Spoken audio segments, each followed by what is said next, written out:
The silence lasted exactly 1 second before the illusion of our civilized Thanksgiving dinner shattered completely. Madison did not gasp in shock. She did not cry. She erupted.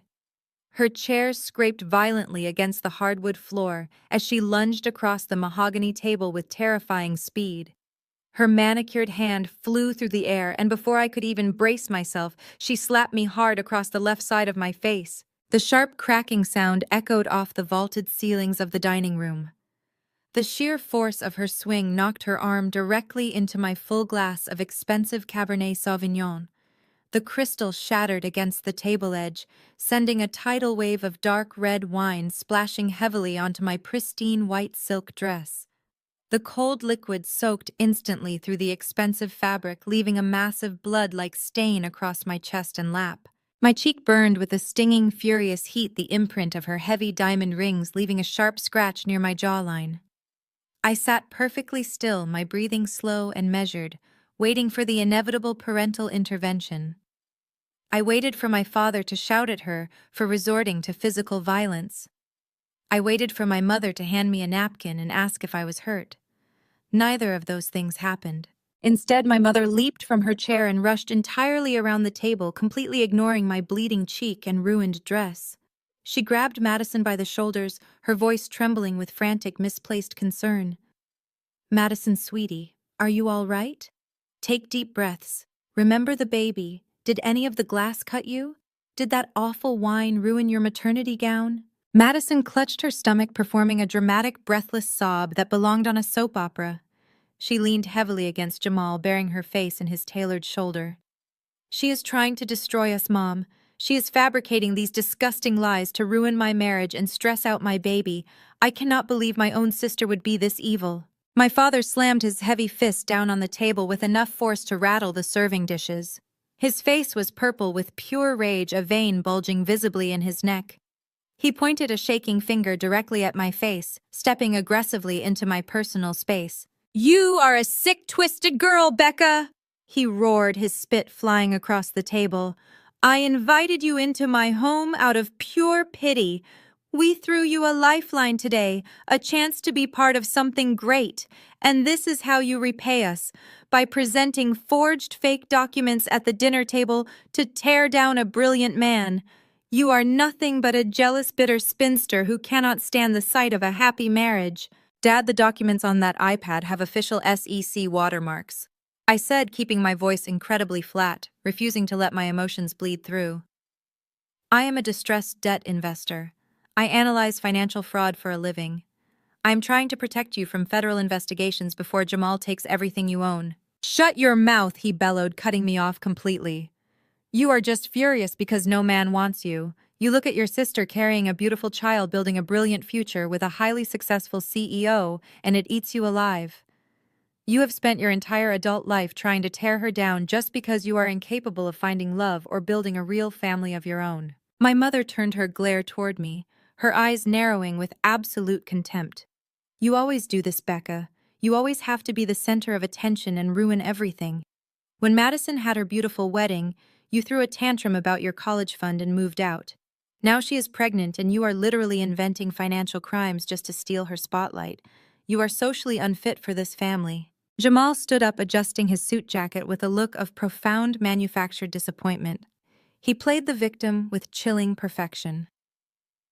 "Richard, Patricia, I am so deeply sorry my success has caused this kind of toxic jealousy in your home. Becca, if you needed financial help, you could have just asked me. You did not have to invent these ridiculous conspiracy theories about my accounts. My investors are some of the most respected venture capitalists in Silicon Valley. You are just a debt collector. You simply do not understand high-level tech valuations." I slowly wiped a drop of red wine from my chin, locking eyes with my brother-in-law.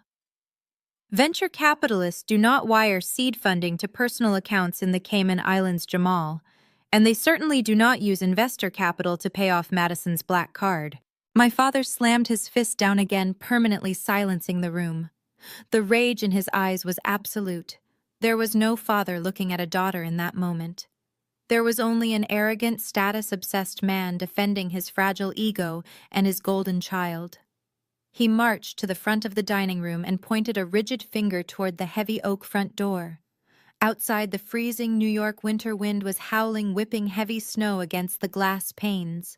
"You are a toxic, cold-hearted snake, Becca. I will not allow you to poison this family for one more second," Richard declared, his voice dripping with finality. "Get out of my house and never come back." Any normal person would have broken down right there. Any normal daughter would have cried, pleaded her case, or screamed at the sheer injustice of being assaulted, gaslit, and banished while trying to save her family from total financial ruin. But I was not a normal daughter anymore. They had killed that vulnerable version of me 15 years ago. I stood up slowly, the soaked silk of my dress clinging uncomfortably to my skin. I did not shed a single tear. I did not beg. I reached up and gently touched my stinging red cheek, feeling the slight trace of blood where Madison's ring had scratched me. Then I looked at my father, looked at Madison, hiding behind her con artist husband, and I smiled. It was a chilling, dead-eyed smile that made the temperature in the dining room drop another 10 degrees. I let the silence stretch, allowing my unsettling smile to burn itself into their memories. Slowly and deliberately, I picked up a clean linen napkin from the table. I did not dab at my ruined silk dress. I brought the cloth to my cheek, wiping away the small bead of blood and the splattered wine with absolute terrifying calm. I folded the napkin into a perfect square and placed it gently next to my untouched dinner plate. I turned my back on them and walked toward the grand foyer. My heels clicked rhythmically against the polished Italian marble floor, a steady beat that echoed through the cavernous space. My mother could not let me leave in peace. Patricia followed right on my heels, her voice rising in a shrill crescendo of insults as I opened the mahogany coat closet. "You are a disgrace," she spat, crossing her arms tightly across her chest. "We invite you here out of the goodness of our hearts, and you act like a savage. Look at you. You are 33 years old, and you have absolutely nothing to show for it. No husband, no children, just a sad, pathetic little apartment and a worthless career." I slid my arms into my black cashmere coat, adjusting the collar. I did not look at her yet. I just let her talk. "You think you are so smart," Patricia scoffed, pacing behind me. "You think looking at spreadsheets makes you superior. You are nothing but a glorified debt collector, a bottom feeder. You scavenge off other people's misery, while Jamal and Madison are actually creating value in this world. You are a vulture, Becca. That is why nobody wants you." I picked up my leather handbag and my car keys. I turned to face her, catching sight of Richard, Madison, and Jamal standing at the entrance to the dining room, watching my departure like a victorious royal court banishing a peasant. "A vulture?" I repeated, my voice completely devoid of emotion. "That is a very interesting choice of words, Mom, because vultures only circle when they smell something dead." My father sneered, stepping up beside my mother. "Just get out, and do not expect a phone call on Christmas. You are dead to us." I wrapped my scarf around my neck and placed my hand on the heavy brass handle of the front door. The chill of the metal seeped through my gloves.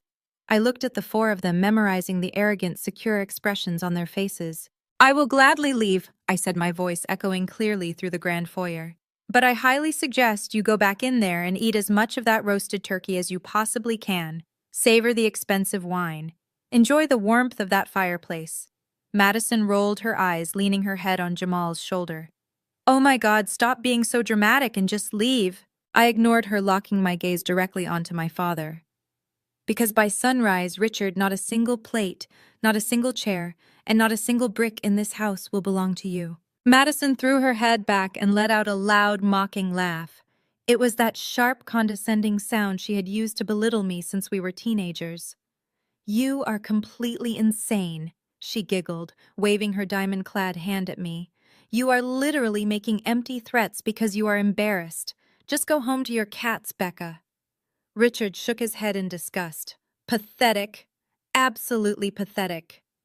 But I was not looking at Madison, and I was not looking at Richard. I was looking at Jamal. His fake $1,000,000 smile had completely vanished. The arrogant posture he had maintained all evening had collapsed. His eyes were wide, darting from my face to the iPad still resting on the dining room table and back to my eyes. He was a con artist, and con artists possessed an animal instinct for survival. He recognized the exact moment the hunt shifted. He knew I was not making a scene out of jealousy. He knew I worked in distressed debt. He knew I bought up toxic liabilities. And most importantly, he knew his own dark secrets. The realization hit him like a physical blow to the chest. I pushed down the heavy brass handle and pulled the front door open. The freezing New York winter wind howled into the foyer, blasting snow across the polished marble floor. The sudden drop in temperature made my mother gasp and cross her arms tighter.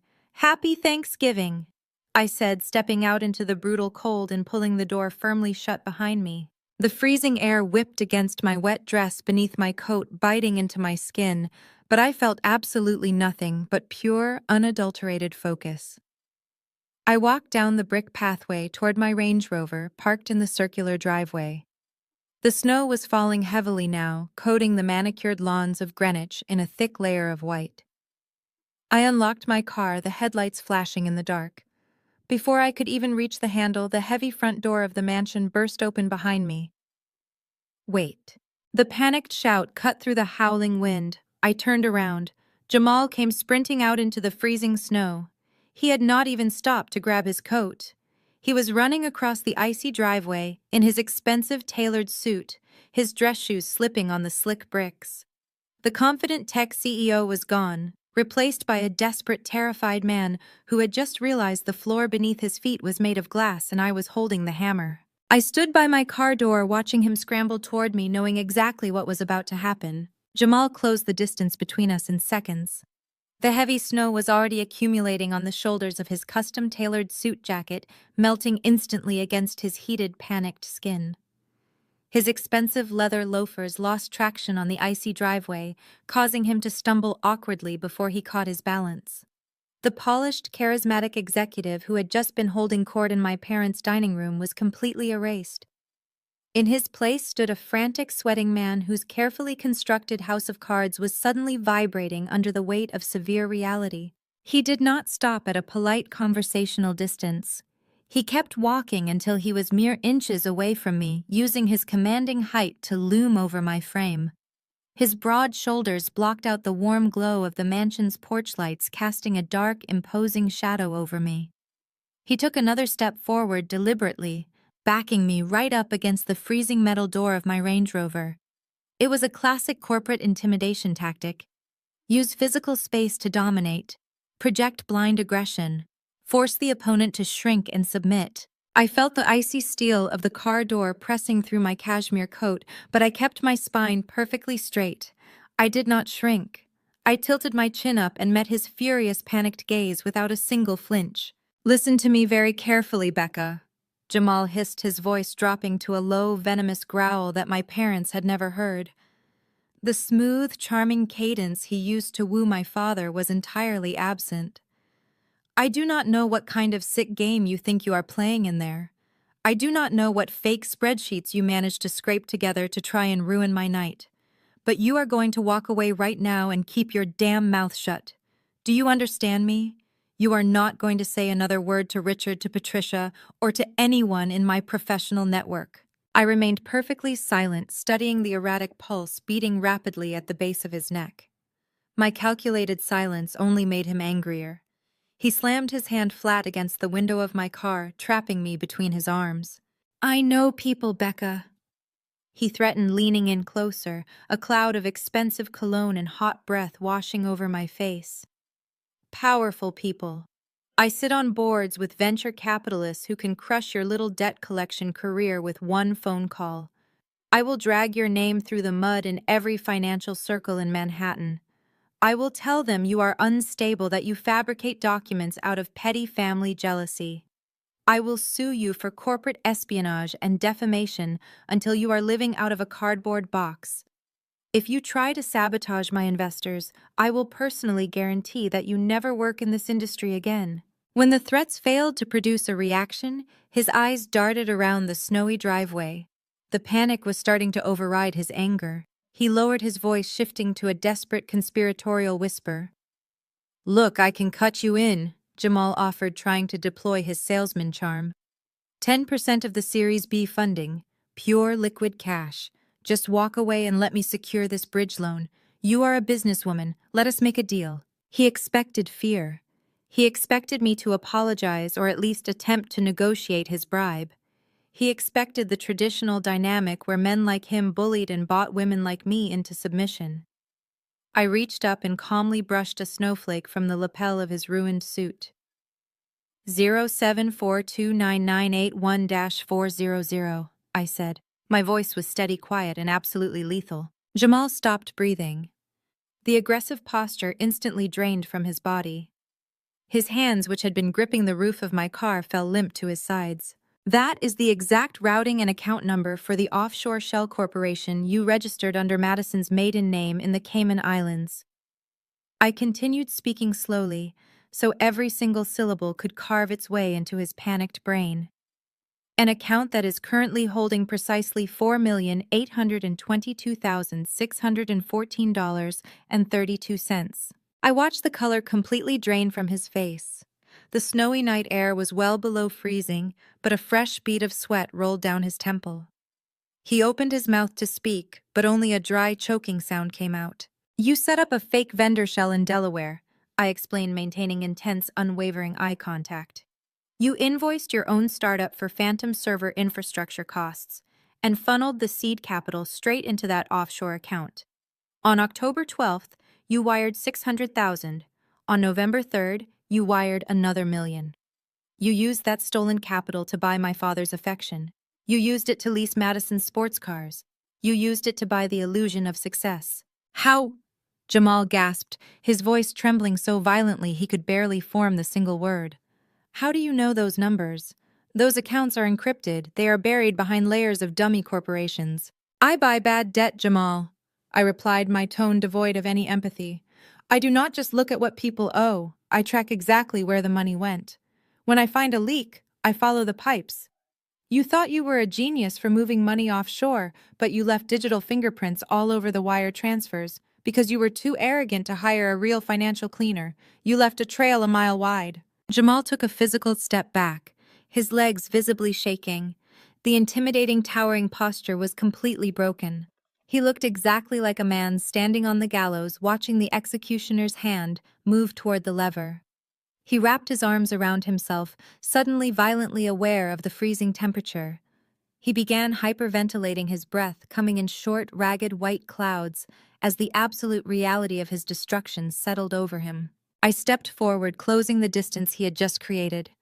I raised my hand and firmly tapped my index finger twice against his chest, right over his racing heart. You do not have investors, Jamal, I said softly, delivering the final fatal blow to his ego. You have victims, and I own you. I turned my back on his gasping, trembling figure. I opened the heavy door to my Range Rover, slid into the heated leather seat, and started the engine. The powerful roar of the motor cut through the winter wind. I shifted the car into drive and pressed the gas pedal. As I pulled out of the circular driveway and headed down the dark, snow-covered street, I glanced in my rearview mirror. Jamal was still standing there in the freezing storm, clutching his chest, hyperventilating in the snow as his entire fraudulent empire crumbled to dust. The heated leather steering wheel of my Range Rover felt grounding beneath my bare hands. I turned the climate control onto maximum, letting the dry, hot air blast away the lingering chill of the Greenwich snowstorm and the toxic residue of my family's dining room. The heavy all-terrain tires crunched satisfyingly over the fresh powder as I navigated the winding, tree-lined streets of the ultra-wealthy neighborhood. These were the exact streets I was banished from 15 years ago, when I had nothing but a duffel bag and a shattered heart. Tonight, I was driving through them as an executioner. I tapped the touchscreen on my dashboard, bypassing the cheerful holiday music stations, and initiated a secure encrypted call. It rang exactly twice. My lead attorney, Victor, never slept when a major financial play was in motion. Tell me you did not actually eat the stuffing, Becca. Victor's voice filled the quiet cabin of the SUV, his tone crisp and alert despite the late hour. I hear Patricia uses canned broth and tries to pass it off as homemade.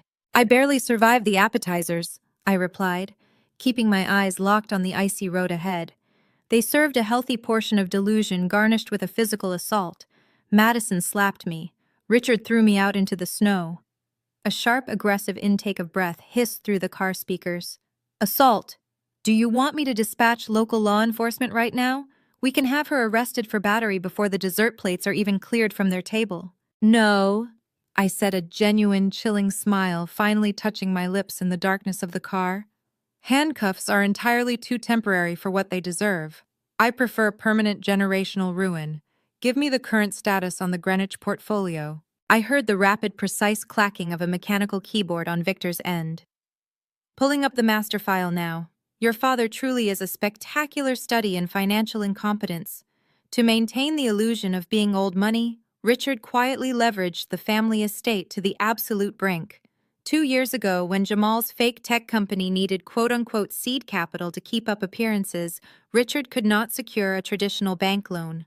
His credit profile was already bleeding out from Patricia's exorbitant country club fees and Madison's luxury lifestyle. So he went to the shadow markets, I prompted, already knowing the answer but needing to hear the trap confirmed out loud. Exactly, Victor said, his tone dripping with professional disgust. He took out a massive predatory mezzanine loan from a secondary private equity group. $4.5 million. The terms were absolutely toxic, Becca. 18% interest. A balloon payment structure specifically designed to force an eventual default. And your father was arrogant enough to cross-collateralize it with everything he had left to his name. The house, the Mercedes G-Wagon, Madison's Porsche Cayenne, even Patricia's jewelry collection. He literally bet his entire existence on Jamal's startup going public and making him a billionaire. And the original lenders bundled that toxic debt and put it on the secondary market to offload the risk. I said, the heater finally warming the damp wine-soaked silk of my dress. Which is exactly where we swooped in, Victor confirmed, a hint of dark corporate triumph ringing in his voice. 6 months ago, our distressed debt fund utilized a blind proxy LLC to purchase that specific portfolio for pennies on the dollar.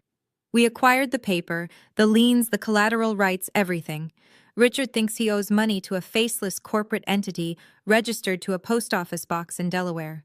He has absolutely no idea that his ultimate creditor, the entity holding the financial leash around his neck, is his own discarded daughter. I navigated a sharp turn, the heavy vehicle gripping the black ice flawlessly. Has he tried to make contact with the proxy servicer today? He has been calling the automated line non-stop since Monday morning, Victor chuckled softly, leaving desperate, sweaty voicemails. He has missed 3 consecutive monthly payments, Becca. He is completely tapped out of liquid cash. He keeps begging the automated machine for a forbearance, claiming his son-in-law is about to close a massive venture capital round that will clear the entire balance. He genuinely thinks he can charm his way out of a legally binding default. There is no venture capital round, I said flatly, my voice stripped of all empathy. Jamal is currently experiencing a total psychological collapse in the snow outside the estate. The fake money is gone. Richard has nothing left to leverage. Then the trap is officially set, Victor stated, shifting back to strict, ruthless legal protocol. The demand notices were properly served to his registered P.O. box 30 days ago. We have followed every single state and federal regulation regarding asset seizure to the letter. The paperwork is flawless, Becca. There are no loopholes. We just need the clock to run out. I glanced down at the glowing digital clock on the center console of my dashboard.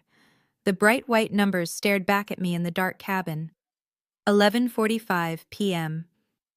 Thanksgiving Day was in its final death throes. The frenzied consumerist chaos of Black Friday was looming just beyond the horizon. The final grace period for his 3rd missed payment. I said, my voice dropping to a near whisper as a heavy surge of adrenaline spiked through my veins. What is the exact expiration time? Midnight. Victor answered immediately, the sound of keyboard clicking stopping entirely. The contract specifically stipulates that the cure period expires at exactly 12:00 a.m. on the Friday following the Thanksgiving holiday. If the outstanding balance of $4.5 million is not wired into our holding account by the time that clock strikes 12, the loan goes into automatic irreversible default. The acceleration clause kicks in instantly. All collateral becomes our immediate legal property. 15 minutes. In exactly 15 minutes, the house where I was told I was useless, the dining room where I was humiliated, the driveway where I was banished, would legally belong to me. My father had spent 33 years building a kingdom of arrogance, entitlement, and exclusivity. I was about to repossess it before he even finished digesting his holiday meal. "Stand by, Victor," I said, my eyes fixed on the dark snow-swept road illuminated by my high beams. "Have the asset seizure teams and the process servers ready on a secure line. Nobody sleeps tonight." "Standing by," Victor confirmed smoothly. "It is your call, boss." I kept my foot steady on the accelerator. The dashboard clock clicked to 11:46 p.m. The countdown to their absolute destruction had officially begun. I navigated the icy, winding roads away from the sprawling Greenwich estates, eventually pulling the Range Rover onto a secluded, scenic overlook. Below me, the Hudson River churned like liquid obsidian, a dark void separating the quiet, insulated wealth of the suburbs from the towering electric grid of the Manhattan skyline. The city glowed against the dark winter sky, a sprawling monument to power and capital. That same skyline used to terrify me when I arrived there at 18, completely broke, shivering in a cheap coat after my parents drained my college fund. Back then, I was a victim. Now the city was my playground. I owned pieces of those steel and glass towers. I dictated the flow of capital that kept their lights on. And tonight, I was using that immense power to obliterate the very people who thought they had buried me. I put the car in park and kept the engine running, letting the heater blow dry, hot air through the cabin as the snow continued to fall violently outside. I glanced at the digital display on the dashboard. 11:50 p.m., 10 minutes left. I picked up my encrypted tablet from the passenger seat and opened the secure banking portal connected to my distressed debt fund. The interface was stark and minimalist, displaying a single massive liability account registered to Richard. The balance sat there in bright red, unforgiving numerals. $4.5 million. It was a staggering amount of negative leverage for a man who desperately pretended to be an untouchable aristocrat. I watched the seconds tick by, feeling a strange, hollow calmness settling deep in my chest. A weaker person might have felt a twinge of guilt. A traditional daughter might have picked up the phone, called her father, and offered him one final chance to negotiate, to apologize, to beg for a sliver of mercy. But Richard and Patricia had spent my entire life teaching me that mercy was nothing but a vulnerability. They had demonstrated just an hour ago that they would gladly throw me to the wolves to protect Madison and her fraudulent, silver-tongued husband. They had made their choices with absolute arrogance. Now they were going to choke on the severe, unyielding consequences. 11:55 p.m. I tapped my manicured fingernails rhythmically against the heated leather steering wheel. The snow thickened, masking the luxury homes behind me in a heavy blanket of white isolation. They were trapped in their mansion, completely unaware of the financial avalanche suspended right above their heads. 11:58 p.m. My phone screen lit up with an incoming secure call. It was Victor. I tapped the screen to answer, routing his voice through the SUV sound system. "We are at the wire, Becca," Victor said, his voice stripped of any casual banter. He was in full execution mode, now operating as the ruthless corporate attorney I paid handsomely to enact my exact will.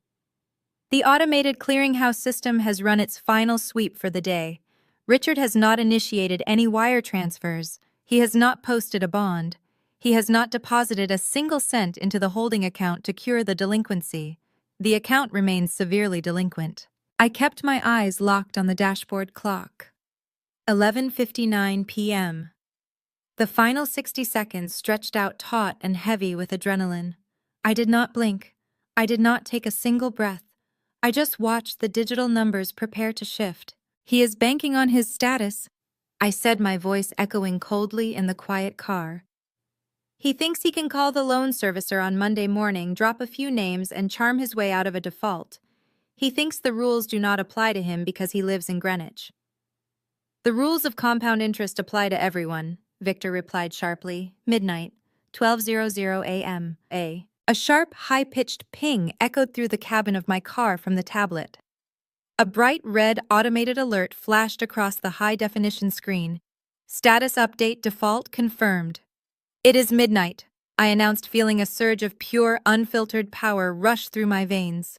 The grace period is officially dead. Confirmed, Victor stated immediately, the rapid clicking of his keyboard returning. Richard is in total breach of contract. We are now legally authorized to execute the acceleration clause. This will demand the immediate total repayment of the $4.5 million principal, plus all accrued interest, default penalties, and legal fees. Do you want me to issue a standard 72-hour warning notice first, or do we go straight to the nuclear option? I did not hesitate for a fraction of a second. No warnings, no grace periods, no courtesy calls. Trigger the acceleration clause immediately. I want the immediate freeze of all cross-collateralized assets. Lock down his checking accounts, his savings accounts, and his investment portfolios. Send the electronic seizure notices to his banks right now so he cannot wire a single dollar out of those accounts to hide it. File the emergency liens against the Greenwich estate and freeze the titles to both the Mercedes and the Porsche. Executing total asset freeze protocol, Victor confirmed smoothly. We are dropping a financial iron curtain over their entire existence. The banking algorithms will lock them out instantly. Any credit card tied to those accounts will trigger a hard decline code. They will be entirely cut off from their own capital by sunrise. Make it happen, I commanded. I pulled up the execution authorization file on my tablet.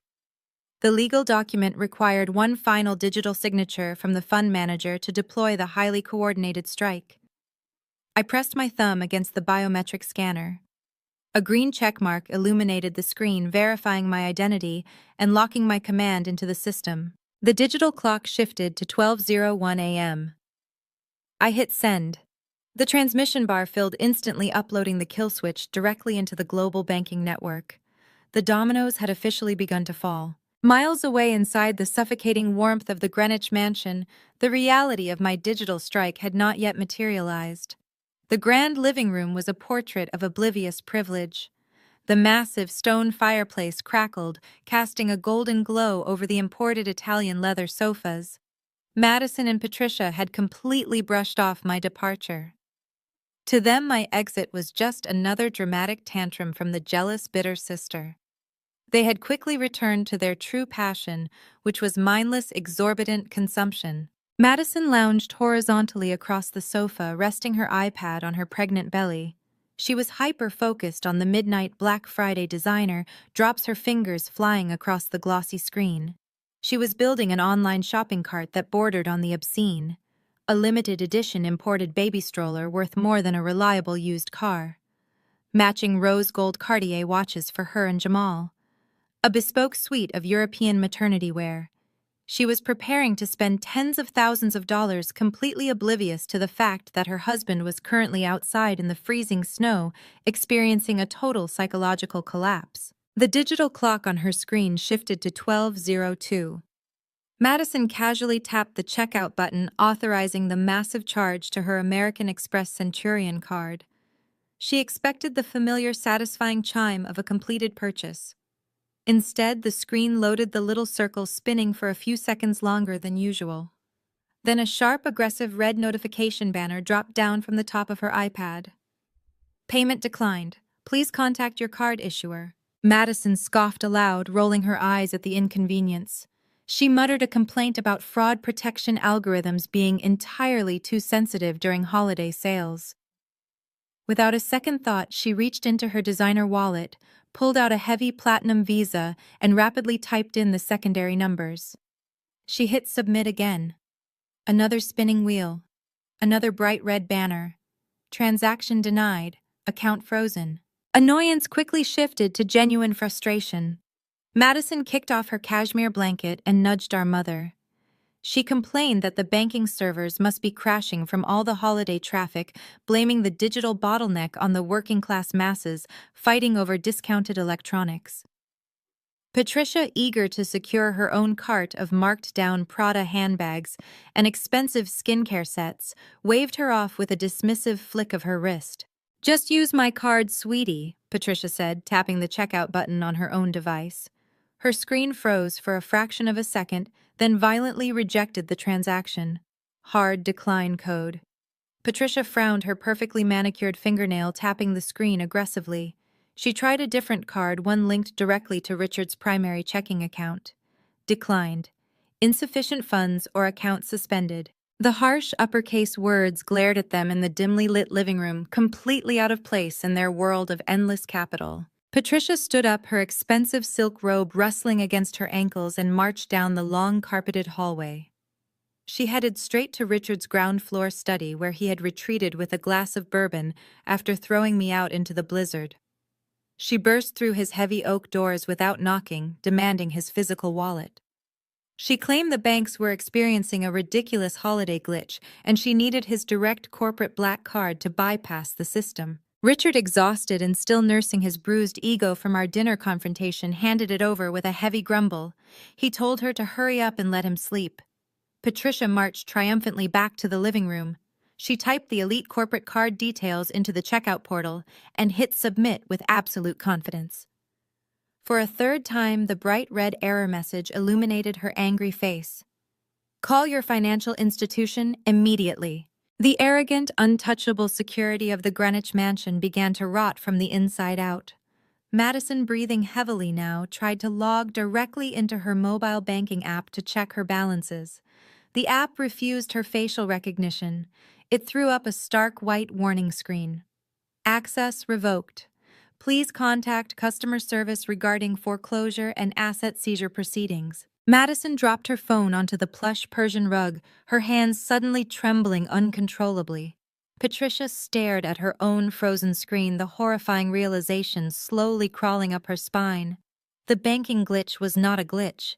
The threats I had made in the grand foyer just an hour ago echoed loudly in her ears. By sunrise, not a single plate, not a single chair, and not a single brick in this house will belong to you. Back in my Range Rover, parked high above the Hudson River, the absolute silence of the night was broken by the aggressive, rapid ringing of my cell phone. The caller ID flashed brightly with my mother's name. I did not answer. I let it ring until it went to voicemail. Then it rang again, and again. Patricia was relentlessly blowing up my phone, her previous brutal declarations that I was dead to the family completely forgotten in the face of financial terror. After the fifth consecutive missed call, a notification popped up indicating a new voicemail. I connected the phone to the car's Bluetooth system and pressed play. I leaned back into my heated leather seat, ready to listen to the beautiful symphony of her panic. Patricia's voice blasted through the premium car speakers. It was shrill, unhinged, and completely stripped of all her refined upper-class polish. "Becca, you vindictive little witch!" Patricia screamed into the receiver, her voice cracking with hysteria. "I know you did something to our accounts. I know you hacked the bank. You work in finance. You manipulated the system just to ruin Madison's shopping because you are a jealous psycho. Turn the cards back on right now. Your father is calling the police. You are going to federal prison for cybercrime, do you hear me? Call me back and fix this immediately." I let the voicemail end. The quiet, peaceful silence returned to my car. Patricia still thought this was a petty prank. She still genuinely believed she held the moral high ground, that she could command me to fix a temporary inconvenience. She had absolutely no comprehension of the massive legal avalanche that was currently crushing her entire existence. I did not call her back. I did not send a defensive text message denying her ridiculous hacking accusations. Instead, I opened the family group chat. It was a digital space I had been forced to sit in for years, enduring their constant bragging and subtle daily insults. I copied a specific URL from my secure legal portal. I pasted that single link into the text box. I hit send, locked my phone screen, and tossed the device onto the passenger seat, letting the digital bomb detonate in the palm of their hands. I did not need to be standing inside the grand living room of the Greenwich mansion to know exactly how the digital detonation played out. The shockwave was a mathematical certainty. Inside the stifling warmth of the house, the synchronized chime of cell phones pierced the panicked atmosphere. Patricia, still breathing heavily from leaving her unhinged voicemails, snatched her phone from the coffee table. Madison, whose face was stained with mascara and frustration over her declined credit cards, leaned over her mother's shoulder. Richard, nursing his second glass of expensive bourbon by the fireplace, felt his own phone vibrate in the breast pocket of his trousers. He pulled the device out with a heavy sigh, expecting another angry text message from me complaining about my banishment. Instead, he saw a single raw web address glowing on his screen. It was a direct link to a government domain. Richard tapped the link. The Safari browser loaded for a fraction of a second before the official, unmistakable seal of the United States Securities and Exchange Commission materialized on his screen. It was an emergency asset freeze and cease and desist order. Richard squinted, his alcohol-laced brain struggling to process the dense federal legal jargon. He scrolled past the preliminary injunction warnings and landed directly on the summary of the enforcement action. The words on the glowing screen hit him with the force of a speeding freight train. Defendant Jamal, charge wire fraud, embezzlement, and operating an unregistered securities offering. Richard stopped breathing. The expensive bourbon sloshed dangerously close to the rim of his crystal glass. He swiped his thumb up the screen, his eyes scanning the horrifying details compiled by federal investigators. The document outlined a brazen, systematic Ponzi scheme. It detailed how Jamal had fabricated user acquisition metrics, falsified revenue reports, and funneled millions of dollars of investor capital into offshore shell companies hidden in the Cayman Islands. It explicitly confirmed the exact routing numbers and account balances I had recited to Jamal in the freezing driveway just minutes earlier. But the true fatal blow to my father's ego was buried in page 4 of the Asset Tracing Annex. Richard forced himself to read the paragraph detailing the flow of the most recent capital injection. The federal investigators had tracked a massive high-interest mezzanine loan of $4.5 million. The document listed the origin of that capital. It named the exact private equity firm Richard had quietly borrowed the money from. It named the Greenwich estate as the primary collateral. And then, in cold, undeniable federal print, it revealed exactly where Richard's borrowed money had gone. Jamal had not used a single cent of Richard's $4.5 million to build proprietary algorithms or secure a tech initial public offering. The SEC document traced the funds directly to the immediate repayment of early-stage defrauded investors to keep them quiet, alongside massive six-figure transfers to cover high-end luxury car leases, private jet charters, and exorbitant personal credit card bills. The money was gone. The realization crashed down on Richard, crushing the air out of his lungs. He had risked his home, his cars, his wife's jewelry, and his entire financial existence to fund the lifestyle of a parasite. He had banished his own daughter, the only person who had tried to warn him, the only person who had actually read the fraudulent balance sheets. And he had done it to protect a man who was actively stealing his home right out from under his feet. The heavy crystal bourbon glass slipped from Richard's trembling fingers. It plummeted to the hardwood floor, shattering into dozens of sharp, glittering pieces. The amber liquid splashed across the polished wood and soaked into the fringe of the expensive Persian rug. Patricia jumped at the sudden noise, dropping her own phone onto the sofa. She stared at her husband in alarm. Richard's face had drained of all color, replacing his usual arrogant flush with a terrifying, sickly gray. He did not say a word to his wife. He did not answer Madison when she demanded to know what the link meant. The sophisticated, upper-class patriarch was completely gone. In his place stood a ruined, desperate man who had just realized his entire kingdom was built on quicksand. Richard turned on his heel and marched out of the living room. His heavy footsteps pounded against the carpeted hallway, accelerating with every stride. He knew exactly where Jamal was. After I had left Jamal hyperventilating in the snow, the coward had slinked around to the side entrance of the mansion, bypassing the living room to avoid questions. Jamal had retreated to the first-floor guest suite, locking himself inside to panic in private. Richard reached the heavy oak door of the guest suite. He did not knock. He did not ask permission to enter. Lifting his leg, Richard drove the flat sole of his leather shoe directly into the wood, right next to the brass door handle. The door frame splintered violently with a loud crack, the metal lock giving way under the sheer force of his absolute rage. The door banged open, bouncing hard against the interior wall. Jamal flinched violently. He was standing near the foot of the king-sized bed, still wearing his soaked, freezing suit trousers, though he had discarded his ruined jacket.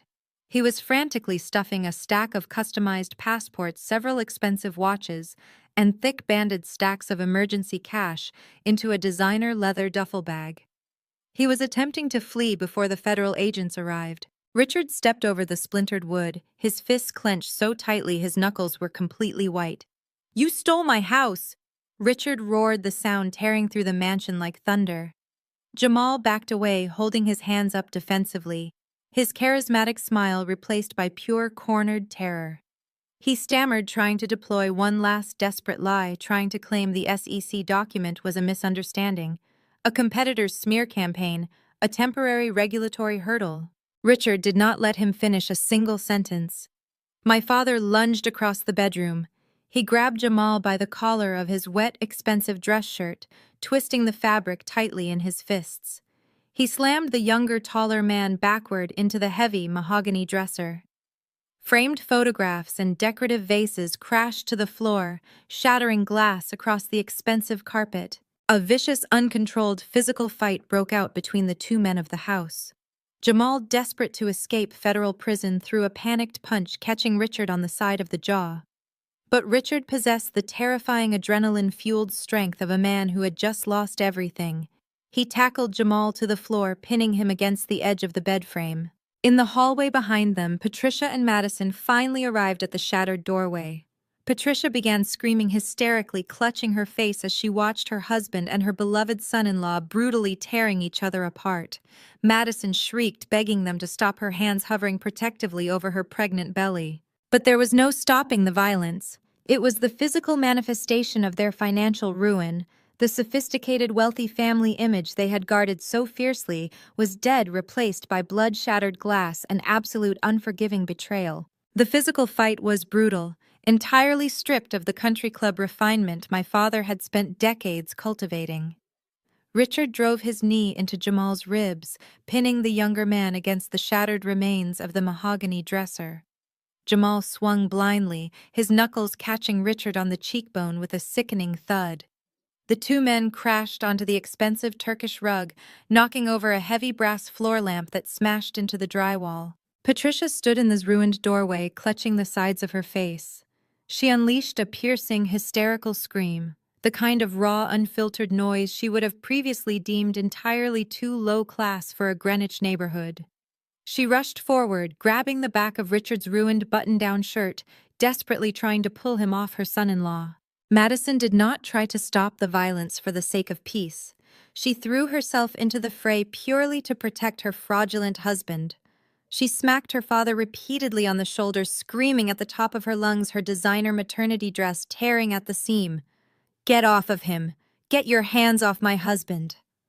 Madison shrieked, her voice cracking with pure hysteria.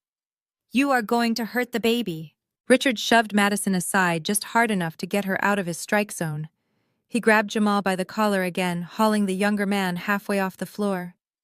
Jamal was bleeding from a cut above his eyebrow, his expensive tailored shirt ripped open, revealing a heavy gold chain that Richard had undoubtedly paid for. "Where is my money?" Richard roared, shaking Jamal so violently the man's head snapped back and forth. $4.5 million. You told me it was secured in an escrow account for the initial public offering. The federal government says you wired it to the Cayman Islands. Tell me how to get it back right now or I will kill you myself. Jamal spat a mouthful of blood onto the ruined carpet. The charismatic tech visionary was dead, and the cornered street hustler finally emerged. He let out a harsh, breathless laugh, glaring up at the man who had bankrolled his entire fake empire. "You are an idiot!" "Richard?" Jamal gasped, coughing as he struggled to breathe under my father's weight. "You think that money is just sitting there waiting for you?" "I had early investors threatening to go to the authorities 6 months ago. I had to pay them off to keep the Ponzi scheme from collapsing. And the rest of it? Look around you, old man. Look at your daughter's wrists. Look at the cars in your driveway. You demanded I treat Madison like a queen to maintain your precious family image. You literally paid for your own fake lifestyle. Richard released Jamal's collar, stumbling backward as if he had been physically burned. He hit the wall and slid down his chest, heaving his eyes wide with a terrifying hollow realization. The millions he had secretly borrowed against the family estate, the predatory loan that was charging 18% interest, it was all gone. Vaporized to buy time and designer handbags. "This is Becca's fault," Madison screamed, kneeling beside Jamal and wiping the blood from his face with her bare hands. If she had just signed the guarantor paperwork at dinner, the new bridge loan would have cleared everything. Jamal could have fixed the company. She did this to us on purpose. She called the federal investigators just to ruin my life. Richard slowly turned his head to look at his favorite daughter. For the first time in 35 years, he looked at Madison not as his golden child, but as the spoiled, delusional parasite she truly was.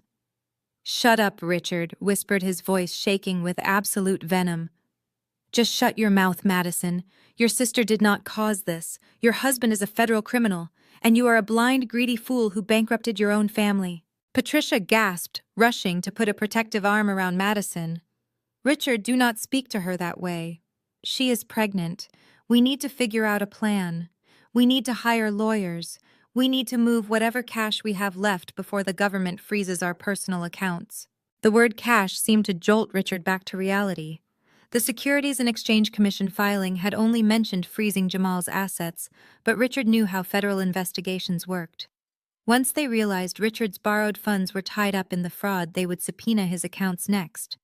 He needed to transfer his remaining liquid capital, the last $200,000 he had sitting in his primary checking account, into an untouchable offshore trust he had set up years ago. He scrambled off the floor, ignoring the pain in his jaw and his bruised ribs. He stumbled past Patricia and Madison, rushing out of the ruined guest suite and sprinting down the hallway back to his private study. He threw himself into his leather desk chair and slammed his hand against his computer mouse to wake up his monitors. His hands were shaking so violently he could barely type his password. He navigated to his elite banking portal, the one reserved for high-net-worth clients. He typed in his credentials and held his breath, waiting for the familiar interface to load. The screen flashed white. A loading circle spun for 2 agonizing seconds. Then the screen turned a stark, solid black. A single bright red notice appeared directly in the center of the monitor. "Account frozen. Pending foreclosure." Richard stared at the red letters, his brain refusing to process the words. Foreclosure. The bank did not freeze accounts for foreclosure without issuing 90 days of written warnings, default notices, and a massive legal battle. And the SEC did not execute foreclosures, they executed asset freezes. He frantically grabbed his cell phone from his pocket, opening his mobile banking app to try a different route. Face ID scanned his sweaty, bruised face. The exact same red text glared back at him from the palm of his hand. "Account frozen. Pending foreclosure." Then a secondary notification popped up on his screen. It was an automated email from the private equity firm that held his toxic mezzanine loan, the anonymous debt collectors he had been dodging all week. He opened the email with a trembling thumb. Notice of default and immediate acceleration. The document informed him that his grace period had officially expired at midnight. The creditor had exercised their legal right to accelerate the loan. The entire balance of $4.5 million was due immediately. Because he could not pay, the creditor had executed an emergency lien and frozen all cross-collateralized assets, his checking accounts, his savings, the equity in the house. Everything was locked. Richard dropped his phone. It clattered against the mahogany desk. Becca had not just been making a dramatic exit when she told him to enjoy the house, because it would not belong to him by sunrise. She had not been bluffing when she claimed she was his legal creditor. She had known about the loan. She had bought the loan. She was the anonymous entity choking the life out of him. She had deliberately waited until he threw her out into the cold to push the button that executed his total financial ruin. He sat in the dark study listening to the muffled sounds of his wife crying and his daughter arguing with her criminal husband down the hall. The reality of his absolute destruction settled heavily over his shoulders. He had absolutely nothing left. No money, no lawyers, no way out. The antique grandfather clock in the hallway chimed the half-hour. It was 4:30 in the morning. Richard stared blankly out the large bay windows of his study, watching the heavy snow continue to fall on the dark, quiet streets of Greenwich. The neighborhood was dead silent. Suddenly, the pristine white snow in the front yard was illuminated by a rapid strobing light. Brilliant flashes of bright red and piercing blue cut through the darkness of the winter morning, reflecting violently off the glass window panes and throwing chaotic colored shadows across Richard's ruined face.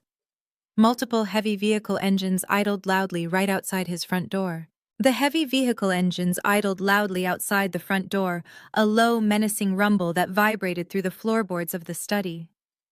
Richard stood frozen by the bay window, the alternating red and blue lights washing over his bruised face. For a brief, desperate second, his mind tried to rationalize the flashing lights.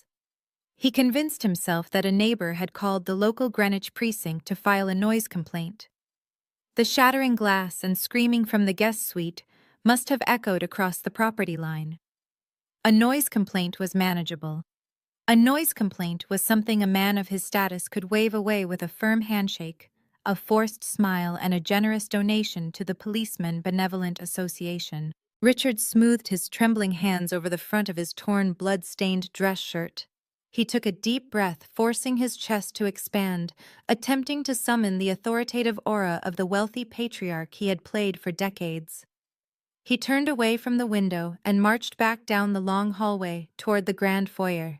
Patricia and Madison were already standing at the edge of the living room, their faces illuminated by the frantic police lights strobing through the frosted glass of the front door. Patricia clutched her silk robe tightly to her throat, her eyes wide with mounting panic. Madison was hyperventilating, her hands protectively covering her stomach. Jamal was nowhere to be seen, having cowardly barricaded himself back inside the ruined guest bedroom the moment the sirens became audible. "Stay here and keep quiet," Richard barked at his wife and daughter, his voice laced with forced bravado. "It is just the local patrol. I will handle them. Do not say a single word about Jamal or the money." Richard stepped up to the massive double oak doors. He unlocked the deadbolt and pulled the heavy door open, stepping out onto the covered stone porch, ready to deliver his practiced, condescending charm. The freezing winter wind hit him instantly, but it was not the cold that made his breath catch in his throat. There was no lone patrol car parked in his driveway. The entire front lawn was swarming with law enforcement. 4 marked county sheriff cruisers formed a barricade across the entrance gates. 2 unmarked black SUVs sat idling directly in front of the porch. Standing at the bottom of his snowy steps was not a friendly local beat cop looking to issue a noise warning. Richard found himself staring down the county sheriff, a tall, broad-shouldered man with a face carved from stone. Flanking the sheriff were 2 heavily armed federal agents wearing dark tactical windbreakers with the bright yellow letters FBI emblazoned across their chests. Standing slightly behind the wall of law enforcement was a sharp-suited, entirely calm process server holding a thick, heavy stack of manila legal folders. Richard gripped the doorframe, his knuckles turning white. His practiced smile completely abandoned him. He opened his mouth, trying to deploy the only weapon he had left, his perceived social status. "Officers!" Richard began, his voice shaking despite his best efforts to sound commanding. "There is absolutely no need for this massive display. My family just had a minor private disagreement. We were handling it internally. I am personal friends with the police chief of this district. You are trespassing on private property." The county sheriff did not smile. He did not acknowledge the name drop. He looked at Richard with the cold, absolute indifference of a man who dealt with arrogant fallen executives every single day. "Secure the perimeter," the sheriff ordered, his deep voice cutting through the howling wind. "Agents, the primary suspect for the federal warrant is located inside the premises." The 2 armed FBI agents immediately marched up the stone steps, their boots crunching heavily on the ice. They shoved past Richard without a single word of apology, storming into the grand foyer. Patricia let out a blood-curdling shriek as the federal agents brushed past her, demanding to know the exact location of Jamal. Madison began sobbing hysterically, sinking to her knees on the marble floor as the heavy, aggressive footsteps of the agents echoed down the hallway toward the guest suite. Richard tried to turn around, tried to stop the agents from invading his home, but the county sheriff stepped up onto the porch, physically blocking Richard's path back inside. The sharp-suited process server stepped up beside the sheriff. He did not look intimidated by the massive mansion or the furious man standing in the doorway. He operated with the ruthless mechanical efficiency of the corporate machine. "Are you Richard?" The process server asked, his tone crisp and entirely devoid of emotion. "Yes, I am the owner of this house." Richard spat, his face flushing with fresh, panicked rage. "And I demand to know what gives you the right to tear my home apart at 4:30 in the morning on a holiday weekend." The process server did not engage with the outrage. He simply thrust the heavy stack of manila folders directly into Richard's chest. Richard instinctively raised his arms to catch the thick documents officially accepting service. "Richard, you are hereby served with an emergency writ of execution, an immediate asset seizure mandate, and a notice of foreclosure acceleration." The process server recited rapidly, reading from a prepared legal script. "These orders have been signed, expedited, and fully authorized by a federal judge due to the presence of cross-collateralized assets currently linked to an active federal wire fraud investigation." Richard looked down at the thick stack of papers in his trembling hands. The bold black ink on the top page seemed to burn into his retinas. He saw the exact loan numbers. He saw the list of his assets, the house, the cars, the bank accounts. Everything was documented, categorized, and legally stripped from his possession. And right there, listed under the primary creditor designation, was the corporate LLC that his discarded daughter controlled. Becca had not just frozen his accounts. She had utilized Jamal's federal fraud investigation as a legal catalyst to bypass every single standard foreclosure waiting period. Because Richard had used the house as collateral for the loan, and Jamal had used the house as a physical base of operations for his Ponzi scheme, the property was now officially classified as a compromised asset. Becca's legal team had convinced a judge that Richard was a massive flight risk who was actively destroying the value of the collateral. The judge had granted the emergency seizure order just hours ago. The absolute terrifying reality of his checkmate crashed over Richard. He was not just broke, he was legally evicted. "You cannot do this," Richard gasped, looking wildly from the documents to the sheriff. The freezing wind was tearing through his thin, bloody shirt, but he was sweating profusely. "This is my home. You cannot throw my family out into the snow in the middle of the night. We have rights. I demand to speak to a judge. I demand to call my attorneys." "Your assets are frozen, Richard," the process server stated coldly, stepping back out into the snow. "You do not have attorneys anymore." The county sheriff stepped fully into the foyer, his heavy boots tracking snow onto the pristine marble floor. He looked down at Richard with absolute chilling authority. "You have 30 minutes to vacate the premises. We are taking possession of the property on behalf of the creditor." The sheriff's words echoed off the vaulted ceiling of the grand foyer, hanging in the freezing air that swept through the open doorway. 30 minutes. The countdown struck Patricia with the force of a physical blow. Her perfectly manicured hands flew to her throat as she collapsed against the base of the sweeping mahogany staircase. A harsh, ragged sound ripped from her chest as she began to hyperventilate. The immaculate society matron who had spent decades curating an image of absolute perfection was now gasping for air on her own floor, her silk robe pooling around her trembling knees. She clawed at her chest, her eyes darting wildly around the foyer, taking in the armed federal agents standing on her imported rugs. Richard remained utterly paralyzed in the doorway. He did not rush to comfort his wife. He did not demand the officers show him more respect. His gaze was fixed blindly on the snow-covered lawn, his mind completely shattered by the realization that his entire empire had been legally vaporized by the daughter he had banished just hours prior. Before the absolute silence of their ruin could fully settle, a new terrifying sound fractured the quiet winter morning. It was a deep mechanical roar. Heavy diesel engines rumbled down the pristine tree-lined street of the exclusive Greenwich neighborhood. The distinctive hiss of commercial air brakes echoed through the freezing air.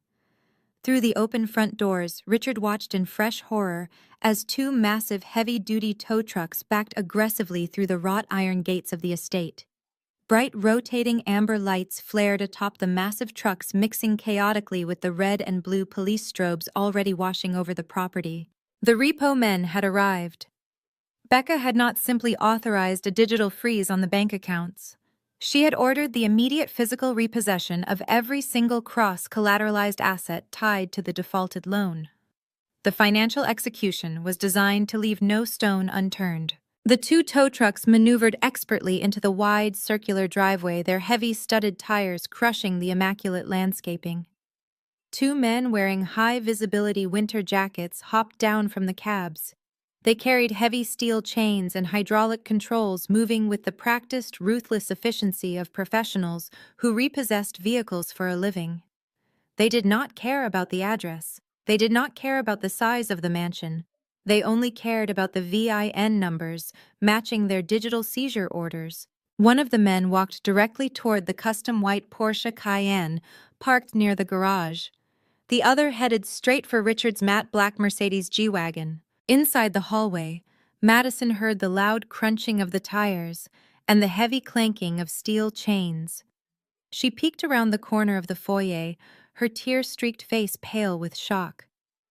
When she saw the high-visibility jackets moving toward her luxury SUV, her fragile grip on reality completely snapped. That Porsche was her ultimate status symbol. It was the vehicle she drove to the country club to flaunt her wealth. It was her entire identity wrapped in German engineering. Madison let out a blood-curdling shriek. She shoved past her hyperventilating mother and bolted out the front door. She did not grab a coat. She did not put on shoes. She sprinted directly out into the brutal -3-degree blizzard, wearing nothing but her thin designer silk maternity pajamas and a pair of velvet house slippers. The freezing snow instantly soaked through the delicate velvet, soaking her bare feet in icy slush. But Madison did not even seem to register the pain. She threw her body between the repo man and the front grille of her Porsche. "Get away from my car!" Madison screamed, her voice cracking with pure hysteria. She swatted frantically at the repo man's heavy winter jacket. "Do you have any idea who I am? My husband is a billionaire tech CEO. You cannot touch this vehicle. It is fully paid off. I will have you fired and sued for everything you own." The repo man did not flinch. He did not argue. He simply looked at the screaming, silk-clad woman with the absolute indifference of a man holding a court-ordered mandate. He pulled a laminated document from his clipboard and held it up in the freezing wind. "Vehicle is registered to Richards Holding LLC, ma'am," the worker stated in a bored, monotone voice. "Title is frozen under a federal writ of execution. Step away from the machinery, or I will have the sheriff remove you for obstructing a legal recovery." "It is my car," Madison wailed, stomping her freezing foot in the snow, acting like a petulant toddler rather than a 35-year-old woman. "It is my baby's car. You are stealing from a pregnant woman. Dad, tell them to stop. Make them stop right now." Richard stood on the porch, a broken shell of a man. He watched the second repo worker drag a heavy steel hook underneath the chassis of his beloved Mercedes G-Wagon. The sickening metallic clank of the chain locking onto the front axle echoed across the driveway. The winch whined loudly, tightening the cable and lifting the front wheels of the aggressive luxury tank right off the icy pavement. Richard could not form a single word to defend his daughter. He had absolutely no power left to project. Madison spun around, realizing her father was useless. The front end of her white Porsche began to lift off the ground, the hydraulic lift groaning under the weight. She grabbed the steel cable with her bare hands, screaming at the top of her lungs, fighting a completely unwinnable battle against a hydraulic winch. The chaos outside drew the attention of the man hiding inside the ruined guest suite. Jamal had been cornered in the bedroom, listening to the federal agents systematically tearing through the house, searching for his financial documents and his hidden passports. When he heard Madison screaming about the cars, Something inside his arrogant, desperate mind finally snapped. The cars were the last tangible proof of his fake success. Without the cars, without the mansion, he was nothing but a fraud waiting for a prison cell. Jamal burst through the shattered guest room door. He ignored the federal agents searching the adjacent study and sprinted directly through the grand foyer, leaping over Patricia, who was still sobbing on the floor. He charged out the front doors, his ripped, bloody dress shirt flapping wildly in the winter storm. He saw the repo man operating the hydraulic levers beside the Porsche. Pure, unfiltered panic overrode any remaining common sense. Jamal lunged at the blue-collar worker, grabbing the man by the collar of his high-visibility jacket and throwing a frantic, desperate punch. "Drop the car!" Jamal roared, his face twisted in feral rage. "Unhook the damn car right now!" It was the single worst mistake he could have possibly made. Law enforcement officers do not tolerate physical violence during an active asset seizure. They especially do not tolerate it from the primary suspect named on an interstate wire fraud warrant.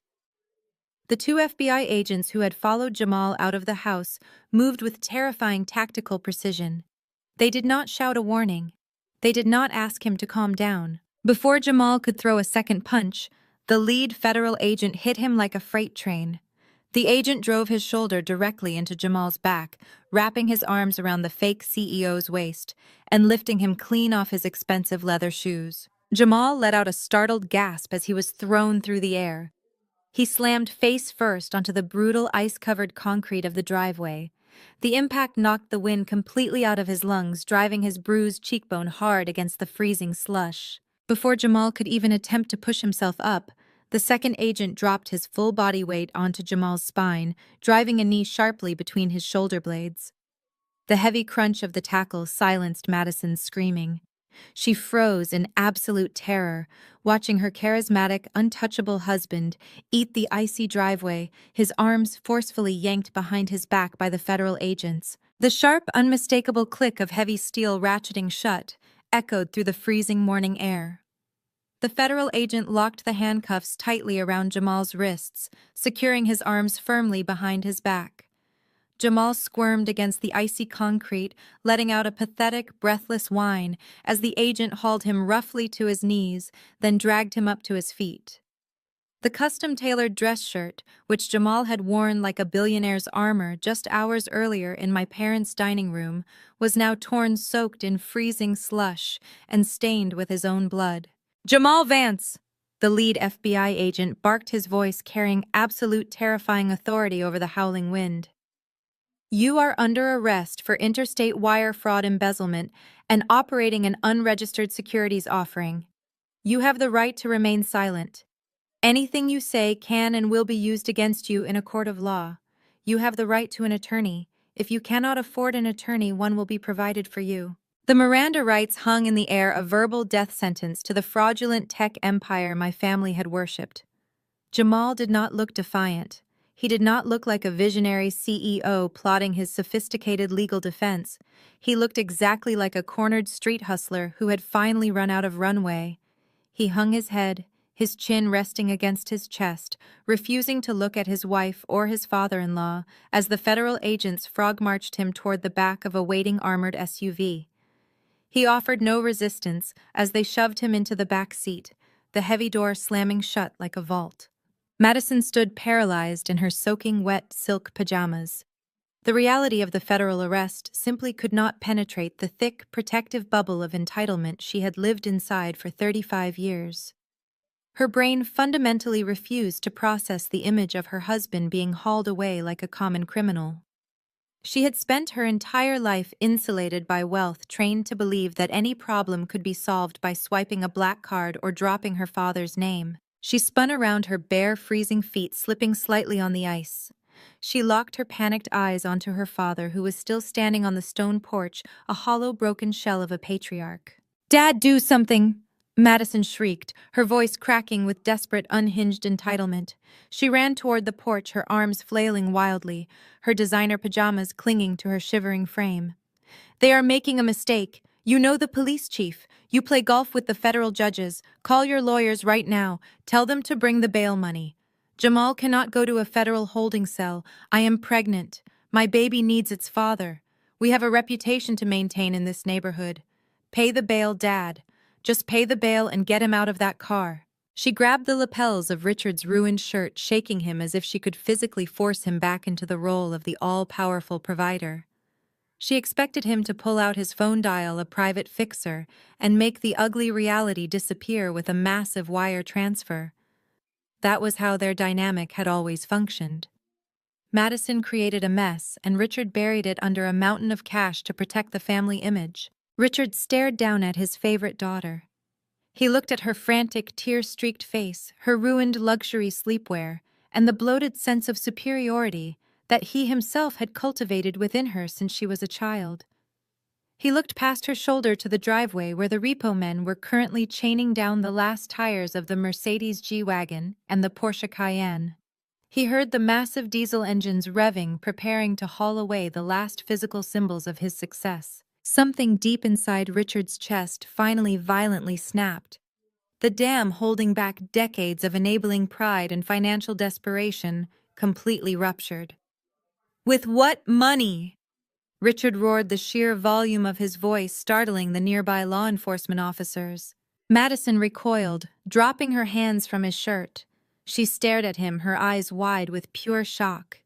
Her father had never yelled at her. He had yelled at the staff. He had yelled at my mother. He had spent his entire life screaming at me, but he had never ever raised his voice at his golden child. "Pay the bail," Richard mocked her, his voice dripping with concentrated venom. He stepped off the porch, advancing on Madison, forcing her to back up into the freezing snow. "You want me to call my lawyers? I do not have any lawyers. I do not have a retainer. I do not have a single dollar left to my name. Your brilliant visionary husband stole everything. Do you hear me, Madison? He took my cash, he took my credit, and he took my house to pay off his fraudulent debts." "Dad, stop it!" Madison cried, covering her ears, completely incapable of handling accountability. "You have emergency funds. You have the trust accounts." "There are no trust accounts," Richard bellowed, his face turning an angry mottled purple. "I mortgaged this entire estate to keep your fake, pathetic lifestyle afloat. I took a $4.5 million predatory loan so you could drive that Porsche and pretend you were a billionaire's wife, and Jamal wired every single cent of it to the Cayman Islands to cover his criminal tracks. The federal government just froze whatever pennies were left. We are bankrupt, Madison. We are homeless. We are completely, irreversibly ruined." Patricia, who had managed to crawl her way to the open front doorway, let out a loud, agonizing wail. She collapsed against the doorframe, sobbing uncontrollably into her hands as the absolute reality of their destitution set in. Richard did not stop. The golden child was finally facing the monster she had helped create. "You stood in my dining room tonight and defended him," Richard sneered, pointing a trembling finger right between Madison's eyes. "You slapped your sister across the face for trying to warn us. You begged me to sign away more money to that parasite sitting in the back of the federal cruiser. You are a blind, greedy, arrogant fool. You bankrupted your own family just so you could show off a designer baby stroller to your country club friends. I have nothing left to give you. Do not ever ask me for another dime." Madison sank to her knees in the freezing slush, clutching her stomach, weeping hysterically, as the reality of her shattered world finally crushed her. Her husband was going to federal prison. Her father had just verbally destroyed her. Her cars were chained to a tow truck. Her credit cards were frozen plastic rectangles. The violent storm began to break, the heavy snowfall finally tapering off into a light, icy drizzle. The digital clock inside the idling sheriff cruiser ticked over to exactly 6:00 a.m. On the eastern horizon, the first faint, pale streaks of morning light began to pierce the heavy winter darkness. The sun was rising over the frosted treeline of the Greenwich Estates, casting a cold blue glow across the chaotic, ruined driveway. Then the low, powerful purr of a pristine, high-performance engine broke through the sound of the sobbing women. A sleek black Range Rover pulled smoothly into the driveway, its heavy tires crunching loudly over the fresh snow. The sleek black vehicle glided to a halt, parking perfectly parallel to the heavily armed police barricade. The heavy doors unlocked with a crisp electronic beep that cut through the sounds of the idling tow trucks. The passenger side door opened first. My lead attorney, Victor, stepped out onto the icy driveway. He wore a razor-sharp charcoal suit and a long, heavy wool overcoat, clutching a fresh leather briefcase in his gloved hand. He did not spare a single glance for Madison, who was still weeping in the slush, or Patricia, who was hyperventilating on the porch. Victor walked straight up to the county sheriff. He unclasped his briefcase and handed over a sealed folder containing the finalized judge-signed execution orders. The sheriff opened the file, reviewed the primary creditor's signature, and gave Victor a firm, highly respectful nod. The law enforcement officers immediately stepped aside, parting like the Red Sea to create a clear, unobstructed path directly to the front porch of the mansion. Then the driver's side door opened. I stepped out into the freezing Greenwich morning. I was no longer wearing the wine-stained silk dress from the Thanksgiving dinner disaster. I had returned to my apartment, showered, and changed into my actual armor. I wore a tailored ivory cashmere turtleneck, immaculate black trousers, and a sweeping camel hair coat that fell perfectly past my knees. My hair was styled in a flawless, sleek blowout, completely untouched by the violent winter storm. In my right hand, I held a steaming cup of artisan black coffee. I looked exactly like what I was. A Wall Street predator arriving to inspect her newly acquired asset. I closed the heavy car door behind me. The crisp thud echoed across the silent, frozen lawn. Richard stared at me from the stone porch. His bloodshot eyes tracked Victor handing the final seizure documents to the federal agents. He watched the sheriff point respectfully in my direction, confirming who was in charge of the operation. The gears inside my father's panicked, exhausted mind finally caught traction. The horrific truth locked into place with devastating clarity. I had known the exact routing numbers for Jamal's offshore accounts. I had warned him that the house would be gone by sunrise. I had told him I bought bad debt for a living. The anonymous private equity group that purchased his toxic mezzanine loans 6 months ago was not some faceless corporate machine operating out of a Delaware post office box. It was my distressed debt fund. I was the puppet master who had quietly bought the financial leash around his neck, waited patiently for him to default, and then violently pulled it tight. His own discarded daughter was the primary creditor who had just legally evicted him. The last remaining shred of Richard's inflated aristocratic ego evaporated into the winter air. The wealthy patriarch who had spent his entire life looking down his nose at me simply ceased to exist. His legs gave out beneath him. Richard collapsed into the freezing, filthy slush of the driveway. The icy water soaked instantly through the knees of his expensive torn dress trousers. He did not try to stand back up. He dragged his body forward on his hands and knees, crawling over the frozen tire tracks left by the repo trucks.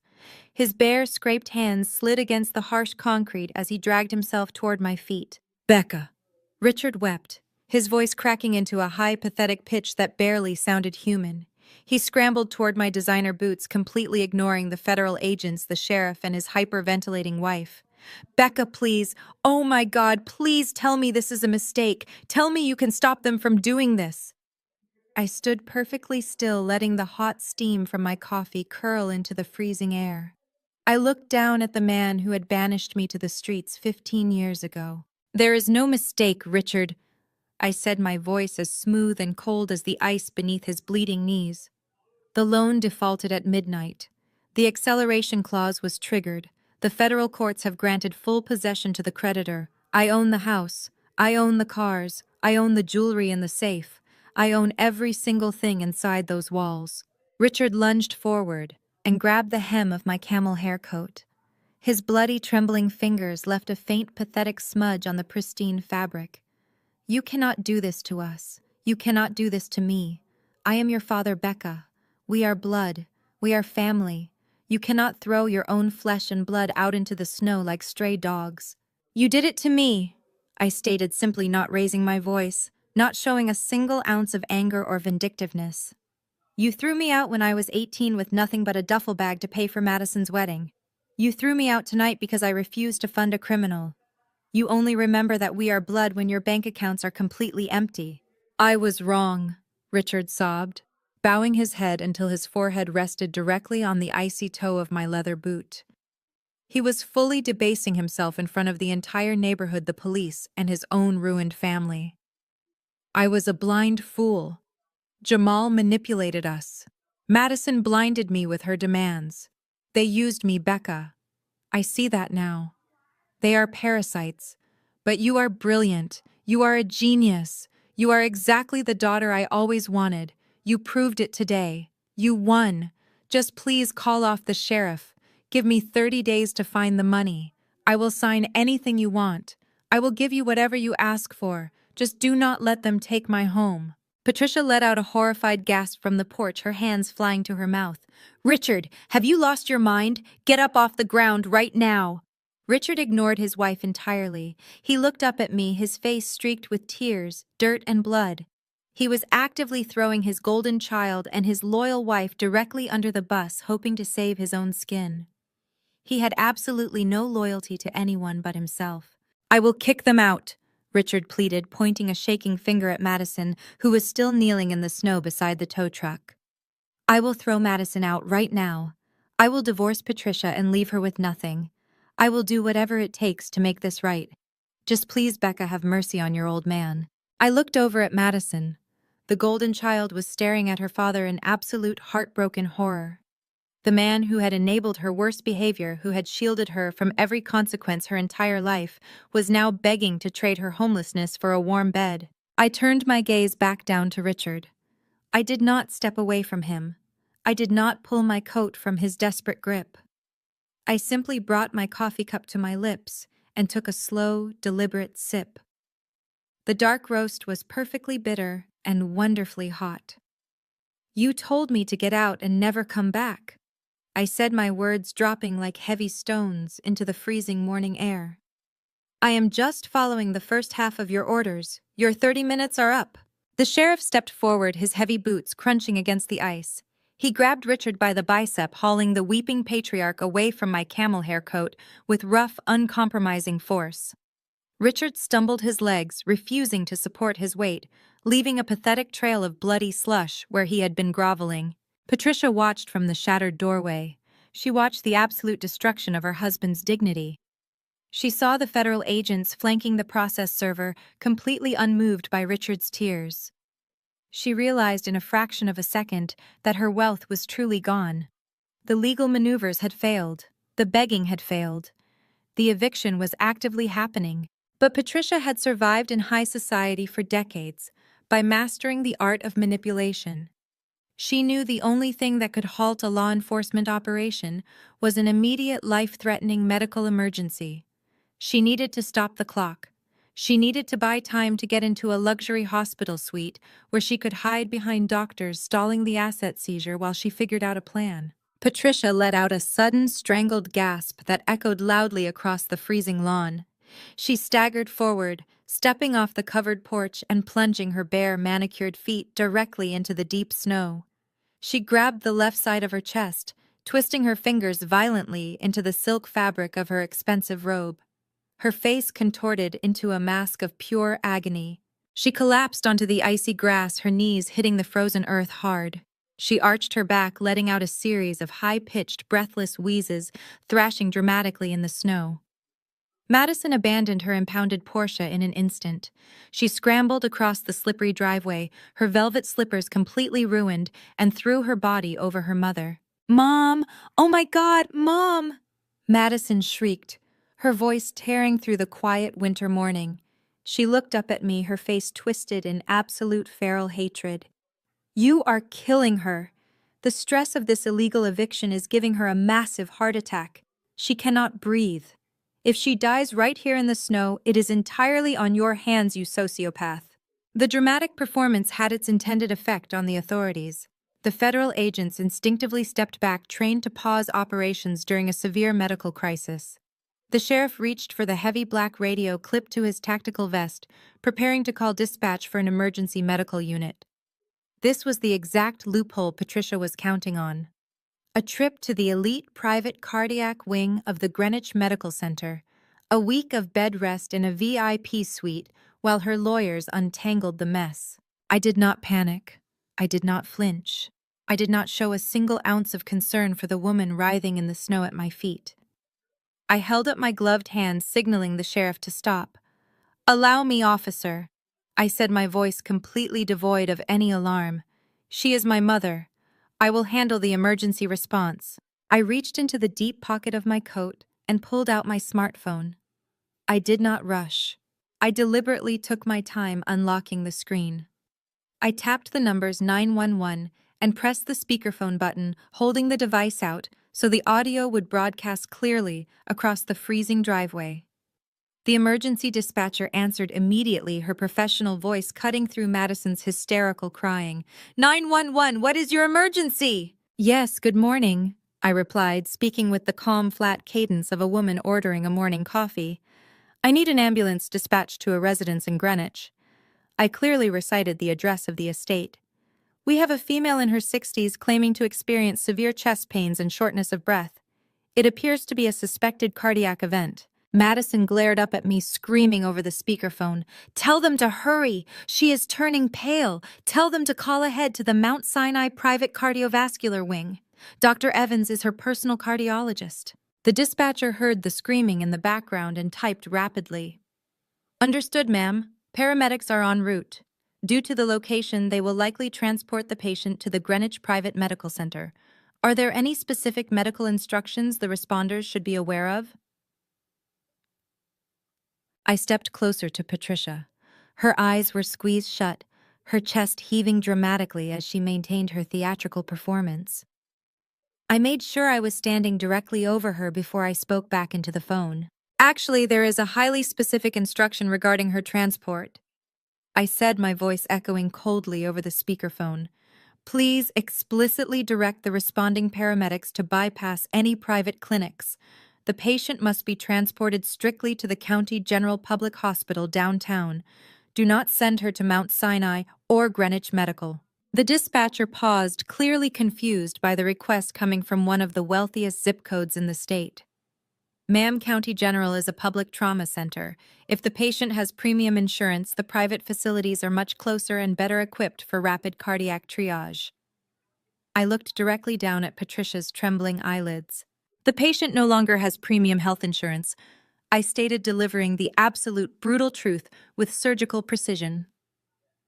Her top-tier medical policy was directly tied to a corporate holding account that has been completely liquidated and frozen under a federal fraud investigation as of midnight. She is entirely uninsured and completely insolvent. She has absolutely zero financial assets to her name. If you send her to a private clinic, they will refuse admission the second her financial background check bounces. She will have to go to the public emergency room and wait in the general triage line with the rest of the uninsured population. The effect of my words was instantaneous. It was nothing short of a medical miracle. The prospect of sitting for 12 hours in a crowded, underfunded public emergency room lobby, sitting shoulder to shoulder with the working-class people she had spent her entire life despising, was infinitely more terrifying to Patricia than losing her mansion. The dramatic, breathless wheezing stopped mid-gasp. The desperate clutching at her chest vanished. Her hands uncurled from her silk robe. Patricia opened her eyes, perfectly healthy, and sat straight up in the freezing snow. She brushed the icy slush off her expensive pajamas and glared up at me with unfiltered, murderous hatred. The fake heart attack was completely cured. Cancel the ambulance, Patricia snapped, her voice sharp, clear, and completely devoid of any medical distress. I smiled down at her, meeting her furious gaze. Cancel the ambulance, I repeated to the dispatcher. It appears the patient has made a miraculous and spontaneous recovery. Have a wonderful Thanksgiving. I ended the call and slipped the phone back into my coat pocket. I looked at the sheriff, who was staring at Patricia with absolute disgust, recognizing the manipulative stunt for exactly what it was. Her heart is perfectly fine, I said to the officers, taking another calm sip of my coffee. Proceed with the eviction. The federal agents immediately resumed their positions, marching past Patricia's shivering form and heading straight into the grand foyer to secure the perimeter.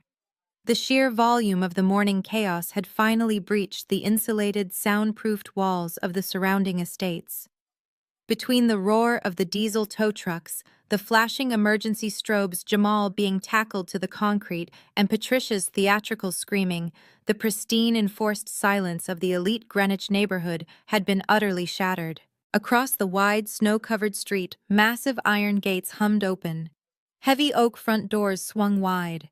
The absolute worst nightmare of my parents was materializing right before their eyes in the cold light of dawn.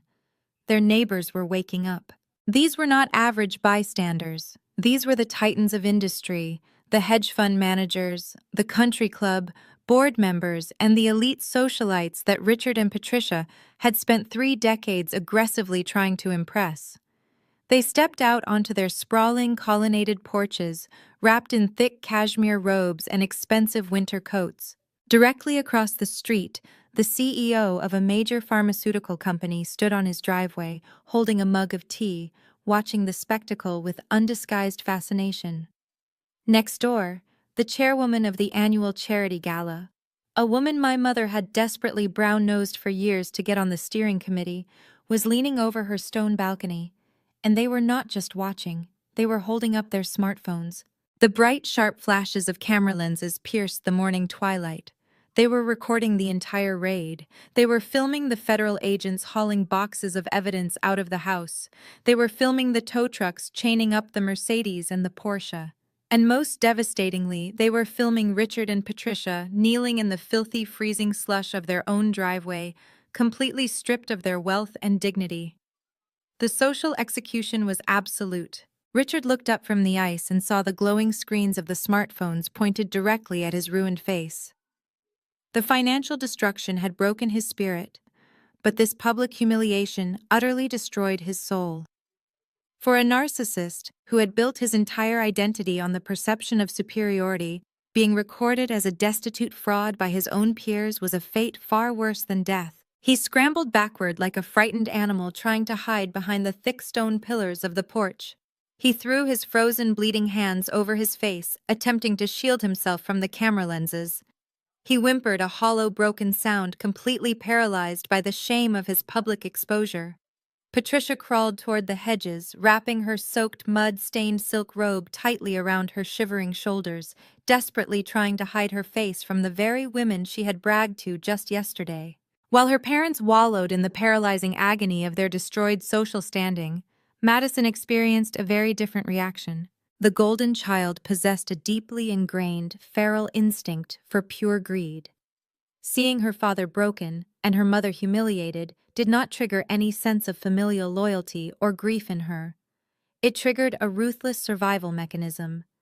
She realized with absolute certainty that the ship was sinking to the bottom of the ocean, and her only thought was how much treasure she could stuff into her pockets before the water took her under. While the federal agents were distracted with securing the second floor of the mansion, and while I was watching Richard cower from the neighbors, Madison quietly backed away from the porch. She slipped into the shadows of the grand foyer, disappearing into the chaotic interior of the house. I took another slow sip of my coffee, feeling the warmth spread through my chest. I did not need to chase her. I simply gave a subtle, silent nod to my lead attorney. Victor, who had been standing like a sentinel near the edge of the driveway, adjusted his wool overcoat and tracked Madison's trajectory. He moved with the quiet, lethal efficiency of a corporate shark. 5 minutes later, Madison re-emerged from the side door of the mansion, hoping to bypass the police barricade at the front entrance. She was practically sprinting down the icy flagstone path that led toward the street, keeping her head down to blend into the shadows of the tall, manicured privacy hedges. Tucked tightly under her arm, pressed hard against her pregnant belly, was a massive, matte black crocodile skin Hermes Birkin bag. It was the crown jewel of her designer collection, a bag that retailed for more than most people made in a year. But it was not hanging gracefully from her forearm like a luxury accessory. She was clutching it like a duffel bag. The heavy leather seams were bulging outward in an unnatural, distorted shape. The top flap of the bag was strained to its absolute limit, unable to clasp shut, because the interior was stuffed to the point of bursting. Madison thought she had found a blind spot in the perimeter. She thought her status as a pregnant woman would make her invisible to the tactical teams securing the property. She reached the end of the stone path, stepping out toward the street, ready to hail a cab and vanish with her looted treasure. Victor stepped out from behind the tall hedges, moving directly into her path. He stood perfectly square, blocking her escape route to the street. He did not say a word at first. He just looked down at her with the cold, unyielding gaze of a man who seized assets for a living. Madison gasped, stumbling backward on the icy pavement.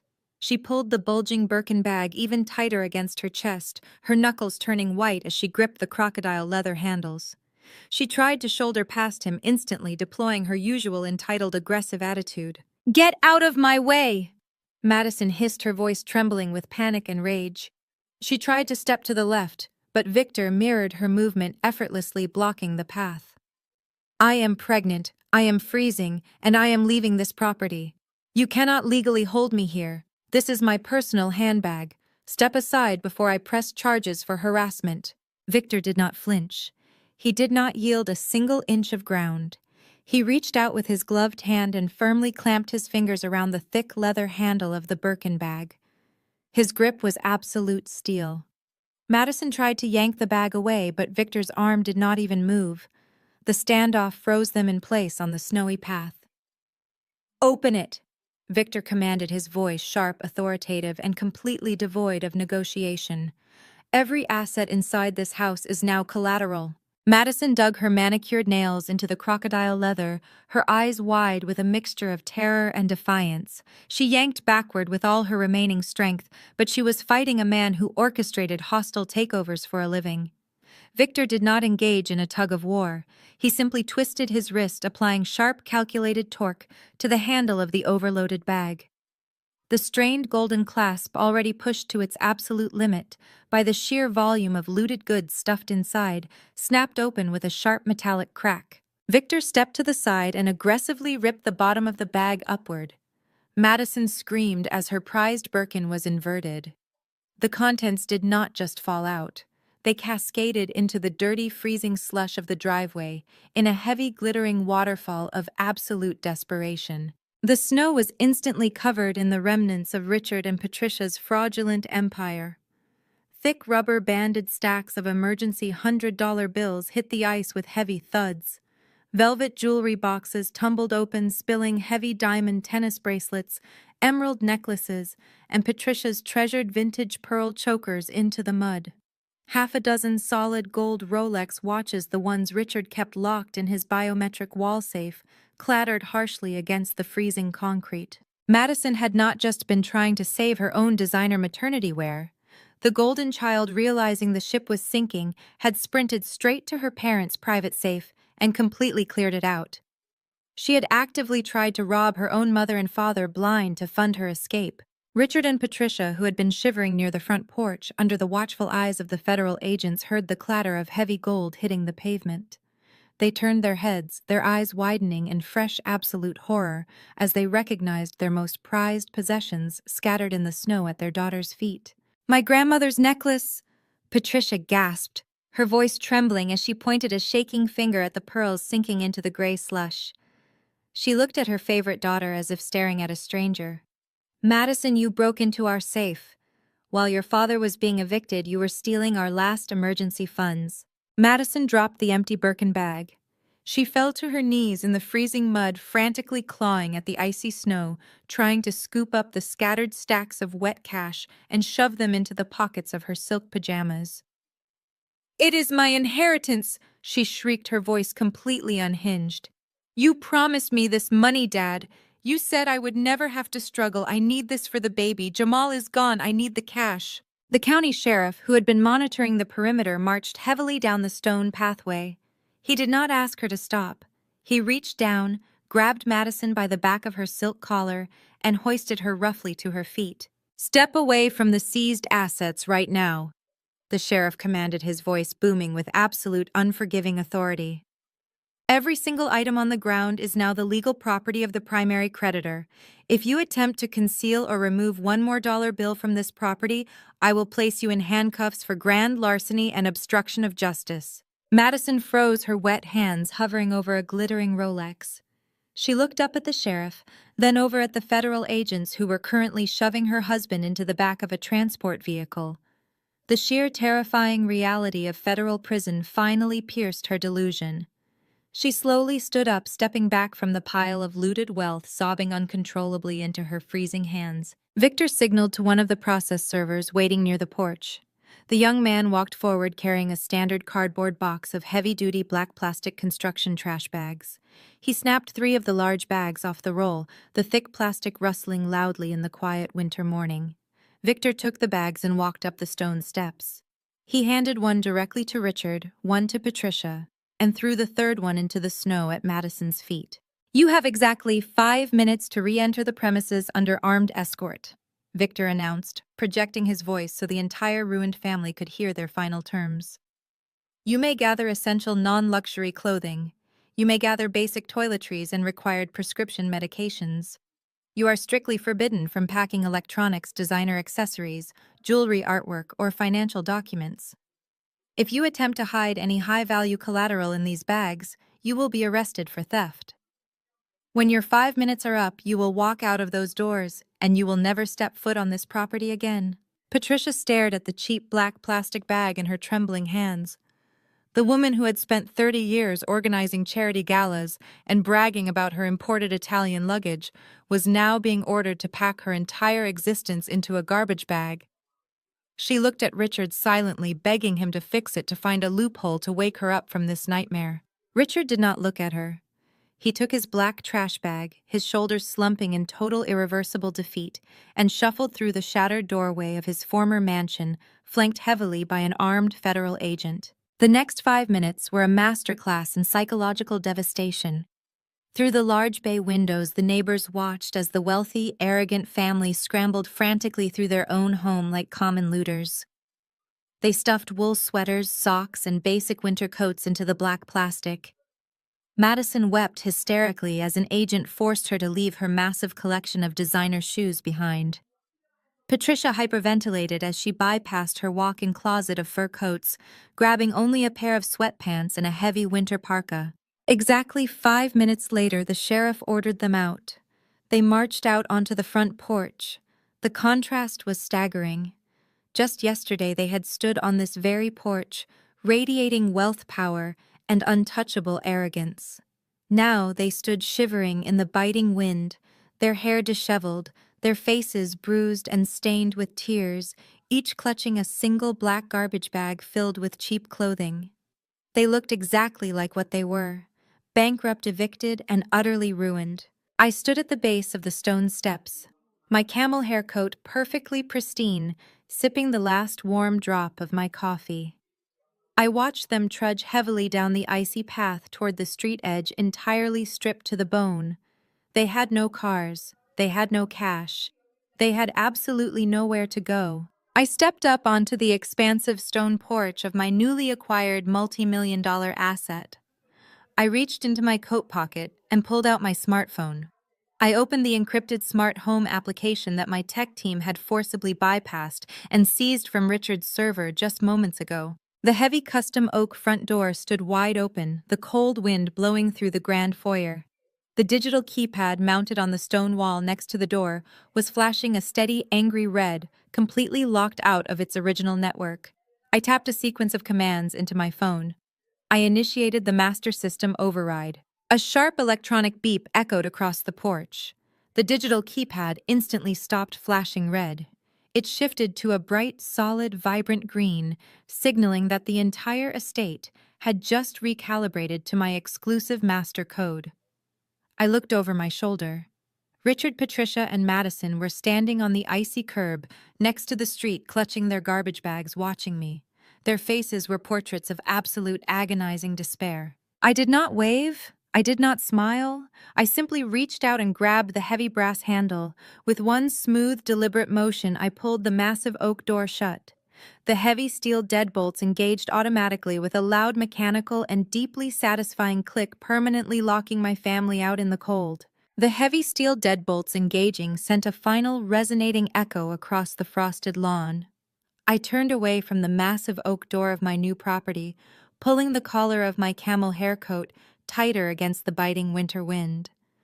I took my time walking down the icy flagstone path, my leather boots finding secure footing where my family had slipped and stumbled just moments before. I passed my lead attorney, Victor, who offered a brief, satisfied nod before heading toward his own vehicle. At the edge of the driveway, the federal agents were concluding their business with Jamal. The aggressive swagger that had defined my brother-in-law was entirely absent. The sharp, tailored lines of his expensive suit were destroyed, the fabric torn and stained with blood from his brawl with Richard. The heavy metal handcuffs severely restricted his movements as an agent pressed a hand onto his head, forcing him to duck into the back of the dark federal cruiser. Jamal tried to crane his neck, searching the snowy curb for Madison, perhaps hoping for one last display of wifely devotion. Madison did not even look at him. She sat on the icy concrete curb, her arms wrapped tightly around her shivering frame, completely abandoning the man who had promised her a billionaire lifestyle. The heavy door of the federal cruiser slammed shut with a definitive metallic thud, sealing Jamal inside the mobile cage. The driver shifted into gear, the tires crunching over the salt and snow as the vehicle carried the fraudulent tech executive away toward a federal holding facility. Simultaneously, the two massive diesel tow trucks shifted their heavy gears. Black exhaust plumed into the pale morning sky as the drivers navigated the wide circular driveway. The heavy steel chains clanked loudly against the undercarriages of the seized luxury vehicles. I stood by the door of my Range Rover and watched the bright white Porsche Cayenne and the matte black Mercedes G-Wagon get hauled unceremoniously down the street. The amber rotation lights flared against the snowy tree branches, fading slowly into the distance, until the roaring engines became nothing but a quiet hum.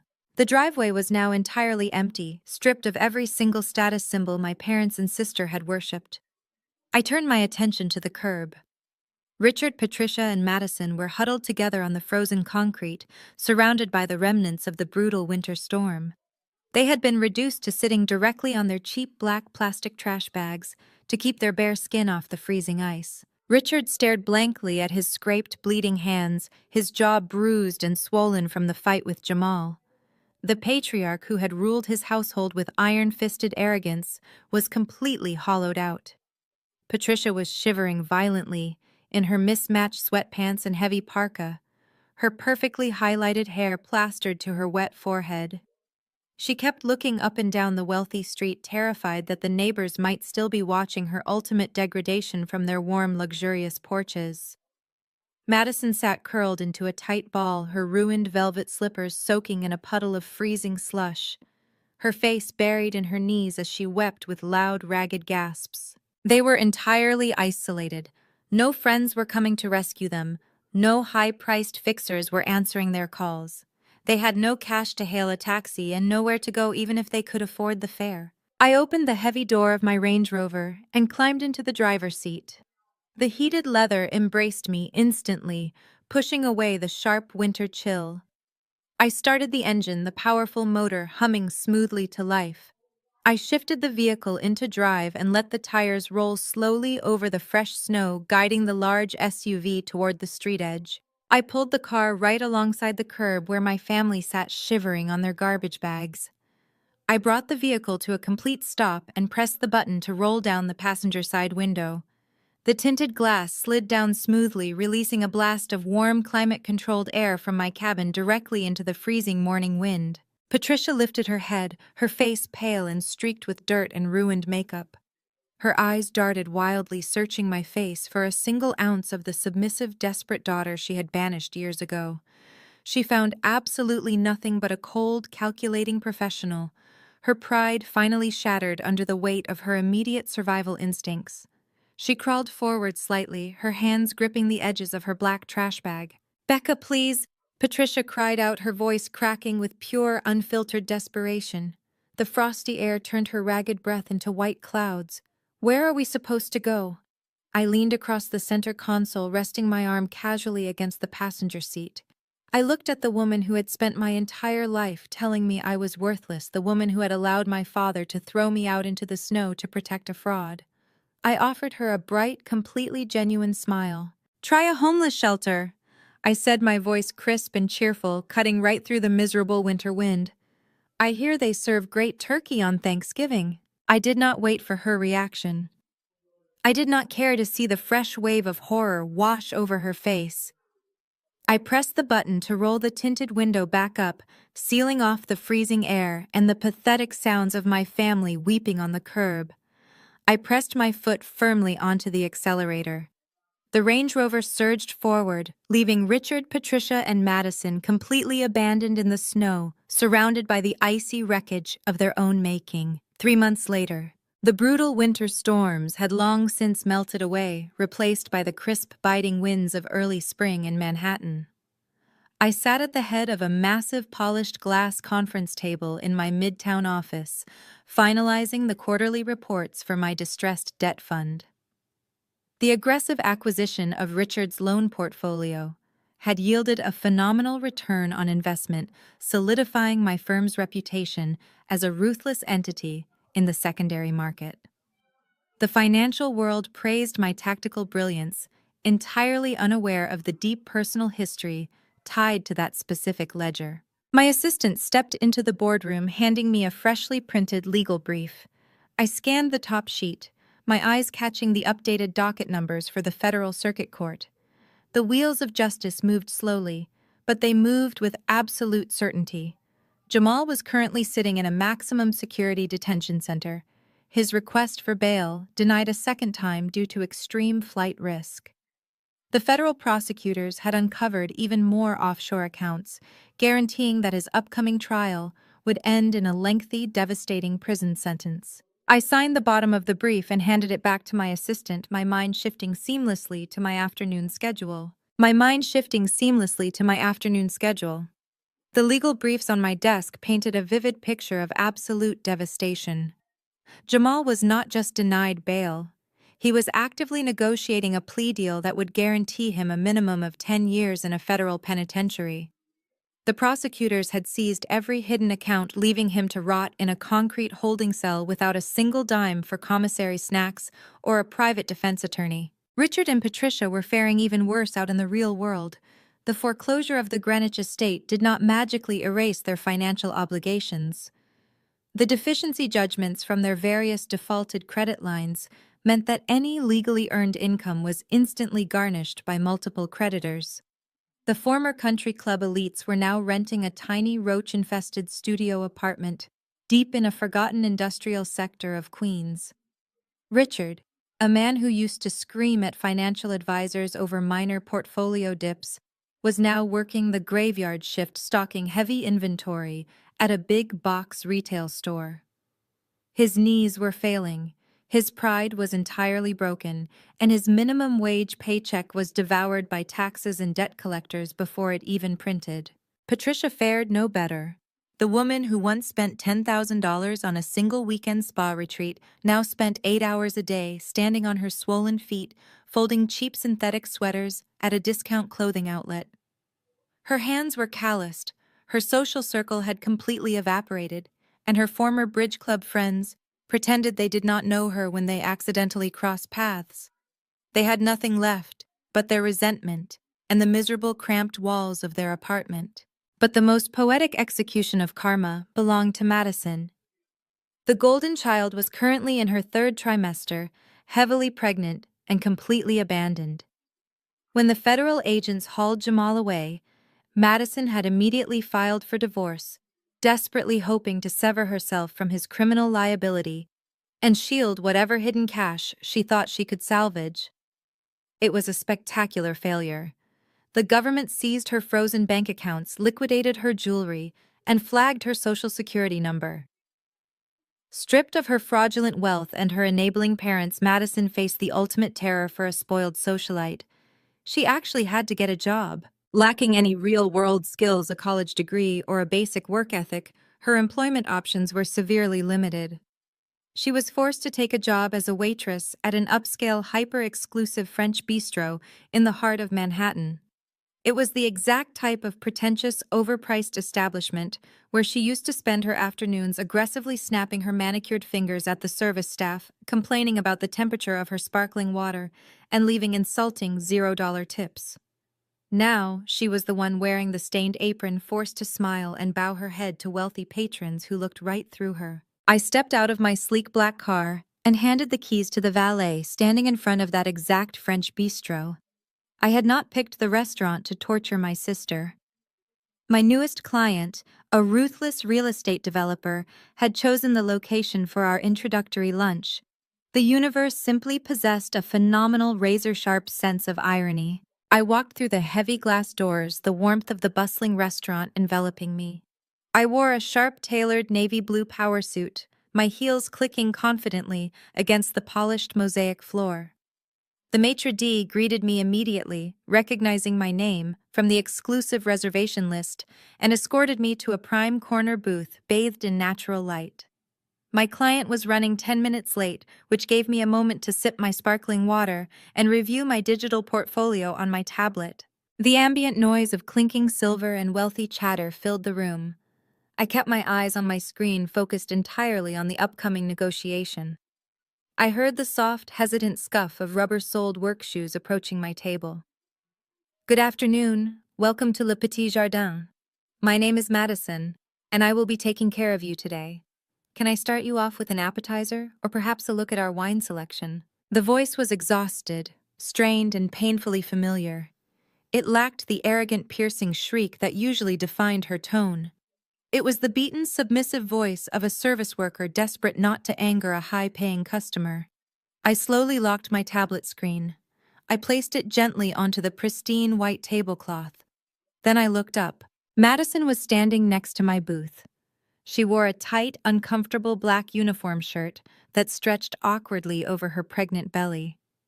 A thick white canvas apron was tied around her waist, stained near the pocket, with what looked like balsamic vinaigrette. Her hair, which used to cost hundreds of dollars to maintain, was pulled back into a messy, frizzy knot. She held a cheap plastic notepad and a pen, her posture slumped from carrying heavy trays all afternoon. She had not looked at my face when she delivered her rehearsed greeting. Her eyes had been focused on her notepad. But when the silence stretched on for a fraction of a second too long, Madison finally looked up. Her pen slipped from her trembling fingers and clattered loudly onto the marble floor. All the blood rushed out of her face, leaving her completely pale. Her eyes widened in absolute, unadulterated horror. She stumbled backward, her rubber shoes squeaking against the tile, nearly crashing into a busboy carrying a tray of empty glasses. The realization hit her with the crushing weight of a falling building. The wealthy, untouchable client she was assigned to serve the woman she had to fetch bread and pour water for was the sister she had slapped across the face and banished into the snow. I did not smile. I did not glare. I simply looked up at her with the polite, empty patience of a patron waiting for their table service to begin. Madison stood completely paralyzed, her chest heaving under her stained uniform, her eyes locked onto mine as if looking at a ghost.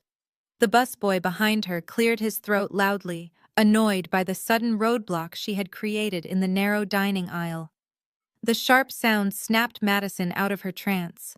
She quickly crouched down her swollen belly, making the movement incredibly awkward, and fumbled to pick up her dropped pen from the mosaic tile. When she stood back up, her face was burning with a deep, furious shade of humiliation. She opened her mouth, her jaw trembling, clearly struggling to find words. I did not give her the satisfaction of an emotional reunion. I did not acknowledge our shared blood. I treated her exactly the way she had treated every single service worker she had ever encountered during her 35 years of unearned privilege. I treated her like she was completely invisible. "I will take the sparkling water, please," I said, my voice crisp, professional, and entirely dismissive. "With a slice of lemon. And we will need a few more minutes with the appetizers. My associate is running slightly behind." Madison swallowed hard, her throat visibly bobbing. She wanted to scream. I could see the old entitled rage flashing behind her tired eyes. She wanted to throw the menu storm out of the restaurant and demand respect. But the harsh, heavy chains of her new reality anchored her firmly to the floor. She had rent due. She had a baby coming. She had no husband to bail her out, and no father to fund her tantrums. She was trapped in the cold, unforgiving world she had mocked her entire life. "Right away, ma'am," Madison whispered, her voice completely defeated. She turned on her rubber-soled shoes and hurried toward the service station. My real estate client arrived a few minutes later, a sharp, aggressive developer looking to secure funding for a massive commercial project. We dove straight into the negotiations. For the next hour, Madison was forced to wait on us hand and foot. She had to approach the table with her head bowed, carefully pouring San Pellegrino into my crystal glass, her hands shaking so badly that the bottle clinked loudly against the rim. She had to stand silently while I confidently dissected a $50 million contract, listening as a powerful man deferred to my financial expertise. The ultimate torture for Madison was not that I was mocking her, it was my absolute chilling indifference. I did not make snide comments about her uniform. I did not accidentally spill wine on her apron to return the favor from Thanksgiving. I simply let her perform her menial labor, completely ignoring her presence, while I wielded the kind of corporate power she used to pretend Jamal possessed. When the lunch concluded and the developer shook my hand to seal our lucrative deal, Madison returned to clear our plates. She used a small metal crumber to meticulously scrape the breadcrumbs off the white tablecloth right in front of my chest. It was the absolute lowest point of her life, performing manual labor for the sister she had slapped and banished. She placed the leather check folder on the table. I did not look at the total. I pulled out my heavy metal corporate card and handed it to her. She processed the payment and returned the slip for my signature. The bill was nearly $300. I picked up the pen and wrote the tip. $1,000. I did not do it out of pity. I did not do it to be kind. I did it because it was the final devastating nail in the coffin of her pride. Leaving a massive life-saving tip for my ruined sister was the ultimate display of absolute supremacy. It forced her to make a brutal choice. She could either tear up the receipt to preserve her last shred of dignity, or she could swallow her pride, accept my charity, and use my money to buy groceries. I signed my name with a sharp flourish, stood up, and buttoned my suit jacket. I walked out of the French bistro without a single backward glance, leaving Madison staring at the receipt with fresh, agonizing tears streaming down her face. She kept the money. The power dynamic was permanently cemented. Later that afternoon, my driver navigated the familiar winding roads of the Greenwich suburbs. We passed the massive iron gates and pulled into the circular driveway of the estate. The heavy winter snow had melted away, revealing the sprawling green lawns of early spring. But the property looked fundamentally different. There were no luxury sports cars parked near the garage. There were no caterers setting up for an exclusive cocktail party. Instead, the driveway was lined with heavy-duty work trucks, commercial dumpsters, and scaffolding. I had not moved into the mansion. I had zero intention of living in a house poisoned by decades of narcissistic abuse and shallow materialism. But I had not sold it to another wealthy family either. I had found a much more poetic use for Richard and Patricia's former kingdom. I stepped through the front doors, bypassing the grand foyer where I had once been threatened by a fraudulent tech CEO. The interior was completely unrecognizable. The expensive Italian leather sofas and the antique Persian rugs were gone. The walls had been stripped down to the studs. Construction crews wearing hard hats were tearing out the custom mahogany fixtures. I walked into the massive dining room, the exact spot where the Thanksgiving massacre had taken place. The long, formal dining table had been replaced by a sprawling sheet of plywood covered in architectural blueprints. The general contractor, a rugged, no-nonsense man who was managing the massive renovation, looked up as I approached. "Good afternoon, Becca," he said, tapping a pencil against the schematics. "The demolition phase on the second floor is officially complete. We have successfully reconfigured the master suites into individual residential dormitories. The industrial kitchen upgrade has passed the city inspection, and the communal counseling rooms on the ground floor are ready for drywall tomorrow." I looked down at the blueprints, tracing the new layout with my finger. I was converting the multi-million-dollar estate into the primary residential headquarters for a newly registered non-governmental organization.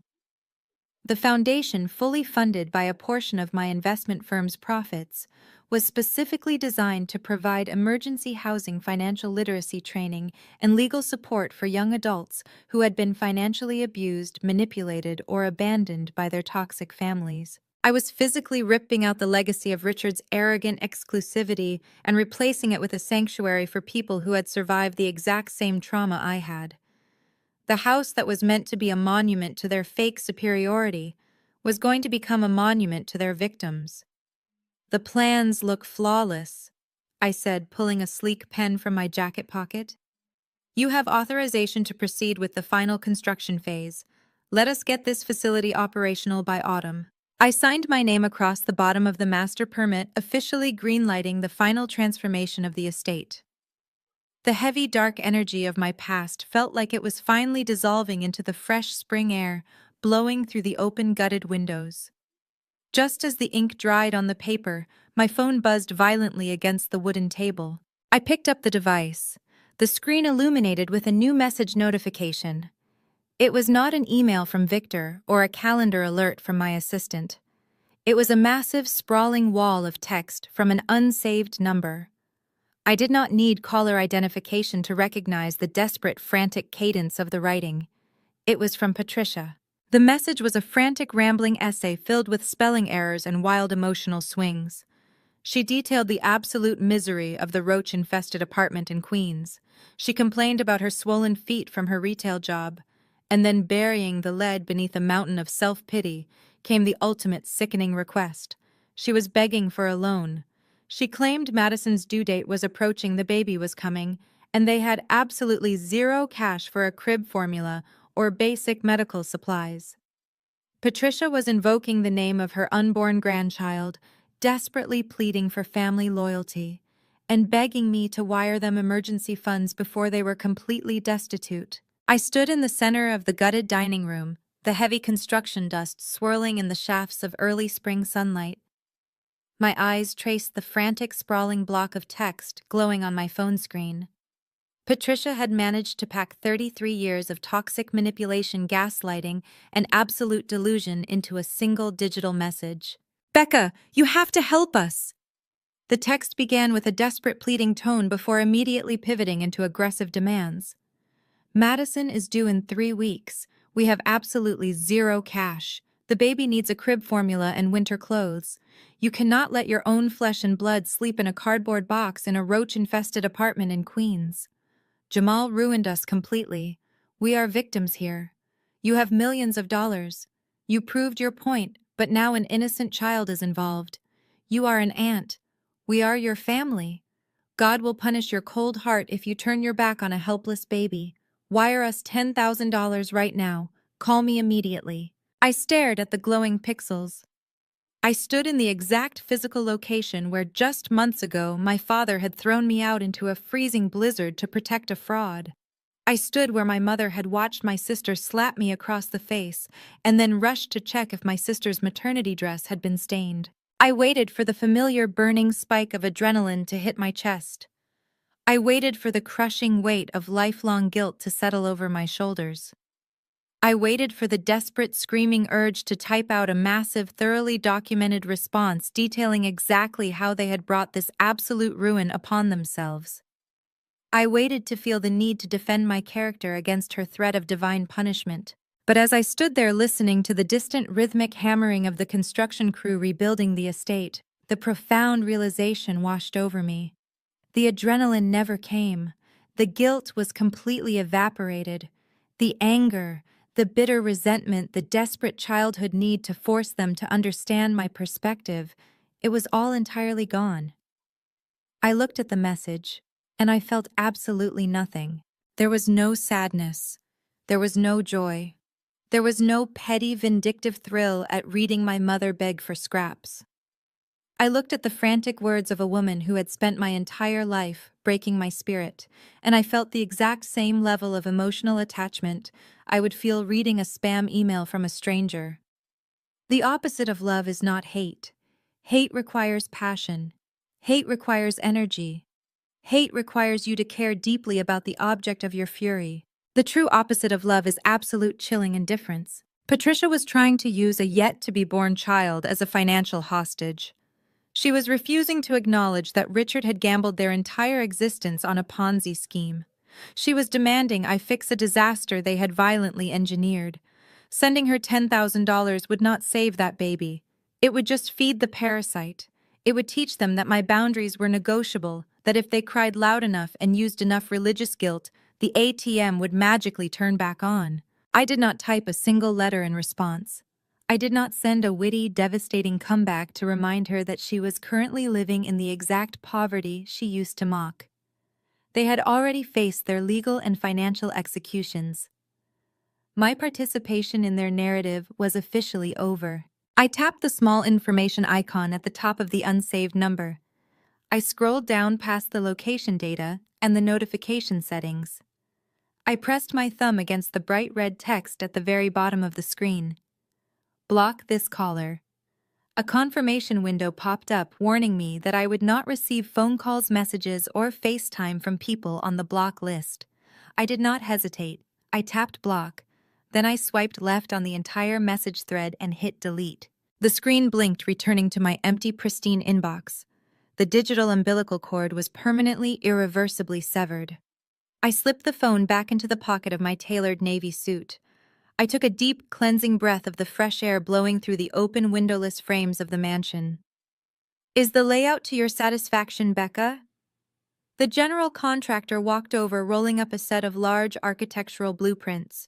"It is flawless," I said, offering him a firm handshake. "Keep the teams moving. I want this sanctuary fully operational before the first snowfall.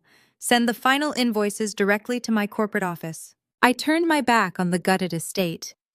I did not take a lingering, sentimental look at the property. It was no longer a monument to my childhood trauma or a trophy of my financial revenge. It was just wood, concrete, and drywall. It was simply another asset in my portfolio currently being repurposed for a better cause. I walked out the front doors, stepped into the back of my waiting town car, and told my driver to head straight back to Manhattan. The drive into the city was smooth and quiet. I watched the towering steel and glass skyscrapers rise up along the horizon, their sharp edges cutting through the bright blue spring sky. I arrived at my corporate headquarters, stepping into the private elevator that shot me up to the top floor of the financial high-rise. The polished glass doors of my firm slid open. The ambient hum of high-stakes finance filled the air. Analysts were tracking global markets. Associates were reviewing distressed debt portfolios.